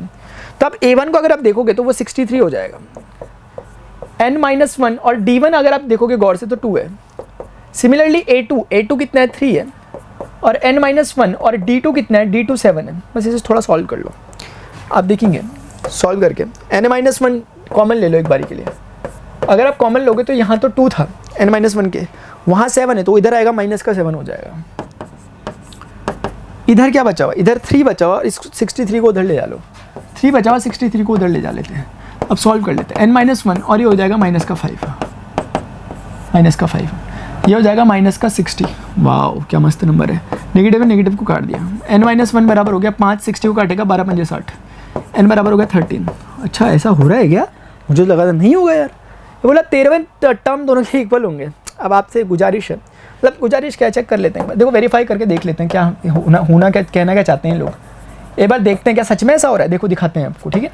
13वें नंबर का टर्म निकालो पहली एपी में, कितना निकलेगा, a plus 13 minus 1 into D, यानी a अंदर 63 प्लस 13 माइनस 1 12, और d इसका कितना है 2, 12 दूनी 24, 63 प्लस 24। मैं क्रॉस चेक कर रहा हूँ और कुछ नहीं, 4 3 7 6 2 8, इतना निकला इसका 13वां टर्म। दूसरी वाली एपी के लिए करते हैं, दूसरी वाली के लिए a प्लस 13वां टर्म 13 माइनस 1 एक 12, और इंटू डी, डी इसका 7 है, 12 7 84 84, वाव निकला, सच में निकला, सच में। इसका मतलब सही बात बोल रहे थे। इसको अगर आप चलते हुए चलोगे तो 13वें नंबर का टर्म निकलेगा 87, और उसके भी 13वें नंबर का टर्म वही निकलेगा, सेम टू सेम, दोनों के 13वें नंबर के टर्म सेम निकलेंगे 87। ये वेरीफाई हो गया, आगे बढ़ते हैं। Determine the AP whose third term is 16 and the seven term exceeds the fifth term by. वैसे क्वेश्चन आपको मैं होमवर्क दे देना चाहता हूँ क्योंकि सेम टू सेम है पिछले क्वेश्चन की तरह, जो हम पिछले क्वेश्चन सॉल्व कर रहे हैं उन्हीं की तरह ये सेम है, आप इसे ट्राई करें प्लीज़। डिटरमिन द एपी, क्योंकि आप देख पाए, मैं आपको एक ब्लूप्रिंट दे देता हूँ। हुज थर्ड टर्म इज 16, देखो थर्ड टर्म 16 है इसका, and the seventh term exceeds the fifth term, seventh term जो है वो एक्सीड कर रहा है फिफ्थ टर्म को बाय 12, यानी फिफ्थ टर्म में 12 और जोड़ोगे तब जाके 7 टर्म आएगा। बस ये दो इन्फॉर्मेशन, इससे आपको ये आइडिया लगेगा कि a plus 3 minus 1 into D, hint दे रहा हूँ, सिर्फ इसे सॉल्व नहीं कर रहा। यहाँ आपको पता चलेगा a प्लस 6d क्योंकि 7 माइनस 1, और यहाँ ये पता चलेगा a प्लस 5 माइनस 1 यानी 4d प्लस 12। आप देखोगे तो यहाँ से कट रहा है, 6d में से 4d गया 2d होगा, तो 2d बराबर 12 निकल रहा है। मैं सॉल्व नहीं कर रहा हूँ, बस बता रहा हूँ, d बराबर 6 निकल जाएगा यहाँ से। जैसे d यहाँ से 6 निकलेगा, यहाँ डाल दो उसे, ठीक है। जैसे आपका d एक बारी में 6 निकल जाएगा, यहाँ डाल दो, तो a बराबर 6 दूनी 12, 16 में से 12 गया 4, तो a बराबर 4 निकल जाएगा। a 4 निकल गया, d 6 निकल गया, आगे का काम कर लेना जो भी पूछा हुआ, आप करोगे क्या इसमें, ठीक है। Find the 28th term from the last term of the AP. देखो 3 है, 8 है, 13 है, और ऐसे करते करते आपको 253 मिला। बोल रहे हैं कि 28th टर्म बताओ from the last of the AP, last term of the AP. इसको करने के वैसे तरीके अच्छे अच्छे, पहले बेसिक से करते हैं। देखो हमें एक्चुअली पहले ये पता करना है कि इसमें टोटल नंबर ऑफ टर्म कितने। मैं आपको समझाता हूँ इस चीज़ को, मैं प्रॉपर बेसिक से समझाता हूँ क्योंकि कुछ समझाने वाली चीज़ पहली बार आई। देखो 1 2 3 4 5 6 7 8 9 बच्चे खड़े लाइन में एक बारी के लिए। अब देखो इसको ध्यान से देखना, first second third fourth fifth sixth seventh eighth ninth, ये इनकी रैंकिंग है आगे इधर से इधर के क्रम में। लेकिन 1 2 3 4 5 6 7 8 9 ये इनकी रैंकिंग है इधर से इधर के क्रम में। ये मैं कह सकता हूँ आगे से ये वाला बंदा 5वें नंबर पे, यार इसी को सुना मैंने जो दोनों तरफ से सेम है। आगे से आने पे ये वाला इंसान 4थे नंबर पे, लेकिन वहाँ से आने पे इसकी रैंकिंग हो जाती है 6ठी। आप शायद समझ पा रहे होंगे, समझ रहे हो बात। इसका लॉजिक है, कैसे समझते हैं आपसे, देखो इस चीज़ को। आपको क्या करना होता है कि इस वाले पे अगर मैं फोकस ले लूँ तो आपको ये देखना है कि टोटल टर्म्स कितने हैं, 9 है ना, यानी टोटल बच्चे कितने खड़े लाइन में, 9 बच्चे। जैसे आप असेंबली में खड़े हो, टोटल 9 बच्चे खड़े हो एक बारी के लिए।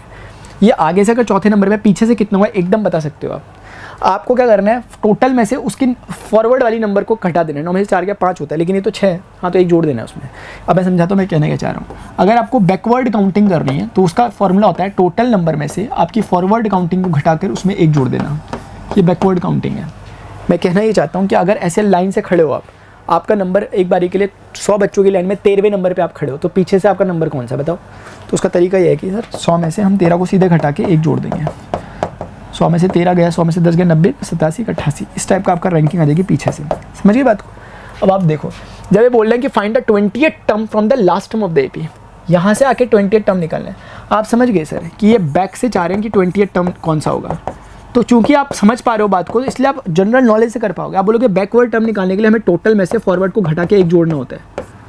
अब बैक वाला अगर 20 है और टोटल टर्म अगर मुझे पता हूँ एक बार के लिए, मैं निकालता हूँ फटाफट। आ जाओ जरा, मैं बहुत अच्छा स्टाइल आपको बता रहा हूँ करने का, वरना मैं दूसरे तरीके से बता सकता हूँ, मज़ा नहीं आएगा उसमें आपको। इसमें ज़्यादा मज़ा आएगा क्योंकि आप बैक को भी फॉरवर्ड में लाने की कोशिश कर रहे हो। आपको किसी ने बोल दिया 88 पे, आप बोल रहे 88 में मज़ा नहीं है मुझे, पीछे से दे रहे हो ना, आप मैं आगे से रैंकिंग निकालूंगा, तो आप इसी फॉर्मूले को यूज़ करके आगे से फॉरवर्ड निकाल दोगे क्योंकि इस बार बी पता है आपको। नहीं समझ रहे हो, इधर देखो। इसमें आप देखोगे a बराबर कितने हैं, ध्यान से देखेंगे प्लीज़। इसमें आप देखेंगे a बराबर 3 है और d बराबर 5 है। आप ध्यान से देखें, 8 में से 3 के 5, कौन से नंबर का टर्म है, कितने नंबर ऑफ मान लेते हैं nth नंबर का, 253 हो गया। तो कुल मिला के an का मतलब होगा a plus n minus 1 into D बराबर 253। गलत कह रहा हूँ क्या? पर टोटल नंबर ऑफ टर्म निकालना चाह रहा हूँ, तभी तो मैंने बोला कि nth नंबर का टर्म है, तो वो n कितना है वो निकालना चाह रहा हूँ। a 3 रखा, n माइनस 1 को n माइनस 1 रखा, d कितने है 5 है, ये हो गया 253। तो कुल मिला के मेरे पास, इसको सॉल्व क्या करो प्लीज़, खोला मत करो पहले जल्दीबाजी में, इसको उधर भेजो। देखो 5 टाइम्स n माइनस 1 और 253 में से 3 जाएगा 250 और 5 इसको 25, 5 पंजे 25 ऐसे कटेगा, तो n बराबर 1 उधर जाएगा 51 हो जाएगा। तो 51 टर्म्स है। आपको पता है ये 51 कौन है? टोटल, जिसे मैं t बोल रहा हूँ, तो असल में t मेरे पास 51 है, माइनस f मुझे पता नहीं, +1 मैंने कर दिया, मुझे फॉरवर्ड काउंटिंग कैच करनी है। 51 में एक जोड़ूंगा 52 होगा, उस 52 को मैं इधर ले आऊँगा तो ऐसा हो जाएगा, और यहाँ पे आप देखोगे 32 निकल के आ रहा है माइनस का f, तो माइनस f कट जाएगा दोनों तरफ से।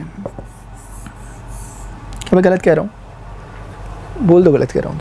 मुझे फॉरवर्ड से इसकी काउंटिंग बता। अब मुझे असल में ये मुझे कह रहे थे कि पीछे से 20वां निकालो, मैं समझ गया, आगे से मुझे 32वां निकालना है, आगे से मुझे 32वें नंबर का टर्म निकालना है, तो मैं बोलूँगा a plus 32 minus 1 into D, ये मुझे आगे से 32वें नंबर का टर्म मिल जाएगा। तो मैं बोलूँगा a 3 है, 31 हो गया, d मेरा कुछ निकल रखा, कहाँ है भाई, 5 है, ये 3 प्लस 5 1 जा 5, 5 3 जा 15, 158 मेरा आंसर आ गया। काश अगर ऐसा होता कि मुझे इसका आंसर भी पता होता तो मैं चेक कर लेता। मुझे ये समझ में आया, इसका आंसर भी नहीं है वैसे ना, देख लेना इसका आंसर यही है, ठीक, मतलब यही होगा, होना ही चाहिए। अगर मैंने कैलकुलेशन एरर नहीं किए होंगे तो समझ, आप करेक्ट कर देना एक बारी के लिए। अदरवाइज मेरा जो मेन मोटिव आपको समझाने का वही है, बैकवर्ड फॉरवर्ड में आपको ऐसे फंसाया जाएगा एक बारी के लिए। मैं ये नहीं कह रहा आप इसे याद करके बैठो, आप हमेशा ये बनाओ अपने लिए, 9 मत बनाओ, 7 बनाओ, अपने आप लिए आइडिया लगा दो कि अगर ये आगे से चौथा है तो पीछे से कैसा होगा। टोटल 9 में से 4 गया, कितना होता है 5, उसमें 1 जोड़ दो 6, बस टोटल में से फॉरवर्ड को घटा के उसमें 1। Subba Rao started work in 1995 at an annual salary of 5,000 and received an increment of 200 each. In which year did his increment? कुछ कोई बात नहीं है, 5,000 रुपीज़ सुब्बा राव को मिलते थे अपने समय पे 1995 पे जब ये काम करना चालू किए थे। उसके बाद इन्हें हर ईयर ये बोलते हैं कि इन्हें इंक्रीमेंट मिलता रहा, 96, 97, 98 इस तरह से ये आ गया, और ऐसे सिलसिला चलता रहा, सन बढ़ते गए, इनकी सैलरी बढ़ती गई, और आज सुब्बा राव करोड़पति हैं। 5,000 में 200 जोड़ दो, 200 का इंक्रीमेंट होता था, तो 5-200, आजकल लोगों को 200% का हाइक चाहिए, यहाँ ₹200 का इंक्रीमेंट हो रहा है। तो ये कुल मिला के 5400, ये 5 और 600 ऐसे करके 5 ऑफ 800 ऐसे करते करते बोल रहे हो 7,000 तक आप पहुँचे। आप चाहो तो पहुँचा दोगे, आप भी ऐसे करते हुए चलो, अगले उसमें 6,000 पे पहुँच जाएंगे। ऐसे करते करते आप भी चल सकते हो, लेकिन this is not the right way. आपको क्या करना है, आपको समझना है कि उनके शुरुआत में 5,000 थे, फिर 5,200 हुए। आपको पैटर्न कैच करना है कि सर ये तो AP बन रही है। अगर ये AP बन रही है तो यहीं पे तो हमारे फॉर्मूले हमारी हेल्प कर सकते हैं, क्योंकि हमें पता लगाना है कि कब 7,000 हो जाएगा। तो जैसे ये अगर हम इसे कहेंगे कि n बराबर 1 है, यानी पहले साल का था, ये सेकंड ईयर, ये थर्ड ईयर, तो ये कौन सा है, मान लेते हैं nth ईयर। ऐसे कुछ पूछा भी है उन्होंने कि स्टार्ट इन विच ईयर, हाँ तो बता देंगे हम, nth ईयर बता देंगे, क्योंकि हमें असल में 95 है, हम हिसाब लगा देंगे उसका, कोई दिक्कत नहीं है, बड़ी बात नहीं है ना। हमें एटलीस्ट पता तो चल जाएगा कि 95 में कितने साल बाद, तो जोड़ देंगे 95 में उतने साल, ठीक है। तो आप देखोगे इस पर्टिकुलर केस में हमें अगर an दे रखा है 7,000 दे रखा है हमें, तो मैं बोलूँगा a plus n minus 1 into D बराबर 7,000। तो मैं बोलूँगा an मतलब a कितना हो गया 5,000 प्लस n माइनस 1, n कितना है इसका सर, n को n रखता हूँ, मुझे निकालना है, वो d मुझे पता है यहाँ पर 200 है, बराबर 7,000। तो 5,000 इसको रखते हैं इधर, n माइनस 1 और 200 को इधर ही रखते हैं। 7,000 में से 5,000 घटा देते हैं, 2,000 बचेगा। 200 ने इसको 10 टाइम काट दिया, तो 10 बचा वहाँ पे। n माइनस 1 बराबर 10, n बराबर 11 हो गया, 10 बचा हुआ, तो n बराबर 11। सर 11वां साल है वो, 11वां साल मतलब लगा लो हिसाब किताब, ये 95 है, 9 भाई लगा लो यार। अब n बराबर 1 लिखो, 2 लिखो, 3 लिखो, 4 लिखो, 5 लिखो, क्या क्या करना पड़ रहा बताओ, 7 8 9 10 11, देखो ये 95 96 97 98 99 2000 1 2 3 4 5 2005 में जाकर के उन्हें 7,000 रुपये मिलेंगे, ठीक है। समझ में आया बात, ऐसे करके कॉमन सेंस लगाने की हो रही होती है, हमें कोई वो नहीं। अगर आपको समझ में आ रहा है तो आप इजीली उसे रिप्रेजेंट कर सकते हो, कोई दिक्कत नहीं है। बाकी समझने वाले अपने आप समझ जाएं यार, ठीक है ना, ठीक है। क्योंकि जो आपकी कॉपी चेक कर रहे हैं, ऐसा नहीं कि उन्हें समझ नहीं आ रहा, उन्हें ये समझाना है, उन्हें नहीं समझाना अपने पढ़ा के कि आपको ये दिखाना है कि भाई मुझे आता है, देखो मैंने करके दिखा दिया आपको, ठीक है। That's how you will do this. Ramkali, अच्छा ऐसा लगा कि 10वीं पहली बार पढ़ रहा हूँ आगे। रामकली मान लेते हैं। Ramkali saved 5 rupees in the first week of a year and then increase. भाई यार क्या कितना ज़्यादा सेव किया आपने in the first week of, अच्छा फर्स्ट वीक में क्या बहुत है यार। And then increase her weekly saving by 1.75 if in the nth week her weekly saving become 20.7। क्या पूछ लेते हो यार, एग्जाम्पल तो थोड़े से नहीं ले आओ यार प्लीज़। 5 रुपये कौन जमा कर रहा है यार 7 हफ्ते। Ramkali saved 5 rupees in the first week of year and then increase her weekly saving by, अच्छा सबसे पहले 5 रुपये थे, उसके बाद ले भाई थोड़े उन्नति हुई, उसके बाद ये जो अमाउंट था इसमें फिर से 1.75 का इंक्रीमेंट हुआ, मतलब ये सिलसिला इनका चलता रहेगा। और ये ऐसे करते करते बोल रहे 20 रुपये कब हो जाएंगे। वाह, ऐसे पूछ रहे हमसे। रामकली ने पूछा ऐसा कैसे हो जाएगा भैया बताना ज़रा। हम तनिक 1.75 रुपया जोड़ते रह रहे हैं हर वीक और ये रुपया 20.75 कब हो जाएगा हम बताते हैं इन्हें। हमने बोला देखो सर पहला तो 5 है, दूसरा इसमें आप जोड़ोगे तो ये हो जाएगा 6.75 और ऐसे कर करके हम चलेंगे। हमें नहीं निकालना आगे क्या होगा, मुझे सिर्फ पता करना है कि 20.75 कब होगा। मुझे इन्फॉर्मेशन पता है कि a बराबर 5 है और d मुझे ऑटोमेटिकली पता है कि 1.675 है क्योंकि इतने का इंक्रीमेंट था। तो भाई मुझे ये भी पता है कि an अगर मैं मान लेता हूँ कि ये nth है, एक बारी के लिए nth टर्म मान लेता हूँ। nth टर्म का मतलब कि अगर ये फर्स्ट वीक है, ये सेकंड वीक है, थर्ड वीक है, फोर्थ मतलब थर्ड वीक है, ऐसे करके nth वीक है अगर, तो nth वीक मैं कैलकुलेट कर रहा हूँ तो वो क्वेश्चन दे रखा 20.75 है। तो an का मतलब होता है a plus n minus 1 into d that is equal to 20.75। तो मुझे कुछ नहीं करना, a के प्लेस पे रख दो 5, n माइनस 1 को n माइनस 1 रखो, d के प्लेस पे रख दो 1.75 और वो हो जाएगा 20.75। Just try to solve it. 1.75 जो है उसको यहीं रखो n माइनस 1 के साथ मल्टीप्लाई करके और 20.75 में से 5 घटा दो तो हो जाएगा 15.75। तो कुल मिलाकर के n माइनस 1 बराबर हो जाएगा 15.75 डिवाइडेड बाई 1.75। डेसिमल इन दोनों के कट जाएंगे तो कुल मिला के 1575 डिवाइडेड बाई 175 ऐसा कुछ निकल रहा है। आपको इसे कैलकुलेट करना है। क्या क्या करना पड़ रहा बताओ यार। मुझे लगता है 15 से अगर में से मल्टीप्लाई करेंगे तो कितना होगा, चलो 5 से कर लेते पहले। 5 से 15 ठीक है। अरे अच्छा हाँ थैंक गॉड यार 7 9 63। n माइनस 1 बराबर 9 आ रहा है, इसका मीनिंग निकल रहा है n बराबर 10 आ रहा है। मुझे ये समझ में आ रहा है कि n बराबर 10 आ रहा है। अरे समझे तो नहीं गई आप, n माइनस 1 बराबर 9 आ गया था ना तो n बराबर 10 हो गया यानी 10। अब आप हिसाब किताब लगा दो, ये फर्स्ट था, ये सेकंड था, थर्ड था, मतलब आप हिसाब लगा लो कि फाइंड n बराबर 10 है और क्या। ठीक है, nth वीक बोला तो था तो nth वीक आपको समझ में आ गया कि सर nth वीक का मतलब 10वें हफ्ते उनको जो है 20 रुपये हो जाएंगे उनके।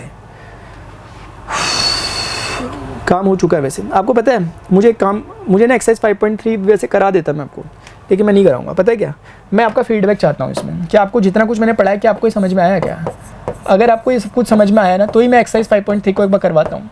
ठीक है, क्योंकि मैं एक बार जानना चाहता हूँ आप लोगों से कि सर हमें समझ में आ गया, आप इसे कंटिन्यू करो। एक्सरसाइज 5.3 को आपको बताता हूँ। ये काइंड ऑफ वन शॉट होता है। वन शॉट का मतलब ये होता है कि यार आपने हो सकता है कभी पहले पढ़ा हो चैप्टर को, ना भी पढ़ा हो, आप एक बेसिक आइडिया लेना चाह रहे हो बैठ के एक ही वीडियो में। वो बेसिक आइडिया मैंने दिया और मैं ऐसे वन शॉट बनाने पे विश्वास नहीं रखता कि मैं अभी गया अपना 2 घंटे का आराम करके आया फिर वीडियो कंटिन्यू करा। आपको तो वन शॉट नहीं, एनर्जी सेम फ्लो होनी चाहिए। मैं भी थक गया, आप भी थक गए, बहुत है इतना। ठीक है, अभी के लिए इतना ही करते हैं और मैं एक्सरसाइज 5.3 करा दूंगा। 2 ही फॉर्मूला क्या है ऐसे में करा देता, लेकिन मैं चाह रहा हूँ कि मुझे पता तो चले, ऐसा नहीं कि मैं खाली यहाँ पर बस एक करा के चले गया और आप लोगों को समझ ही नहीं आया। ठीक है, तो अभी के लिए हम इसको यहीं पे स्टॉप करते हैं। आप में से जो भी स्टूडेंट ने यहाँ तक पूरा देखा होगा नीचे कमेंट सेक्शन में बता देना कि सर आगे कंटिन्यू करना चाहिए, मैं कंटिन्यू करूँगा। आई होप मेरा वीडियो सब कुछ चल रहा होगा, ऑडियो सब कुछ चल रहे होंगे। अभी के लिए डियर स्टूडेंट से इतना ही। ठीक है, आई होप आपको ये चैप्टर अच्छे से समझ में आएगा, चैप्टर नंबर 5, क्योंकि जितनी बेसिक बातें थी मैंने सारी कवर करते हुए क्वेश्चंस भी आपको प्रैक्टिस कराए। आपको कौन सा नेक्स्ट चैप्टर करना है वो भी बता देना, इसमें कुछ और आगे अगर आपको बताना है तो वो भी आप बता देना। डिफरेंट क्वेश्चंस भी हम ले आएंगे, लेकिन मेन बात वही होती है कि आपको मेन फंडा समझ में आना चाहिए। फिर क्वेश्चन कुछ भी हो यार, फिर तो खाली बस करने वाली बात होती है। अभी के लिए डियर स्टूडेंट्स इतना ही, मिलते हैं अपने नेक्स्ट सेशन में। Till then good bye, see you, take care, जय हिंद, बाय बाय।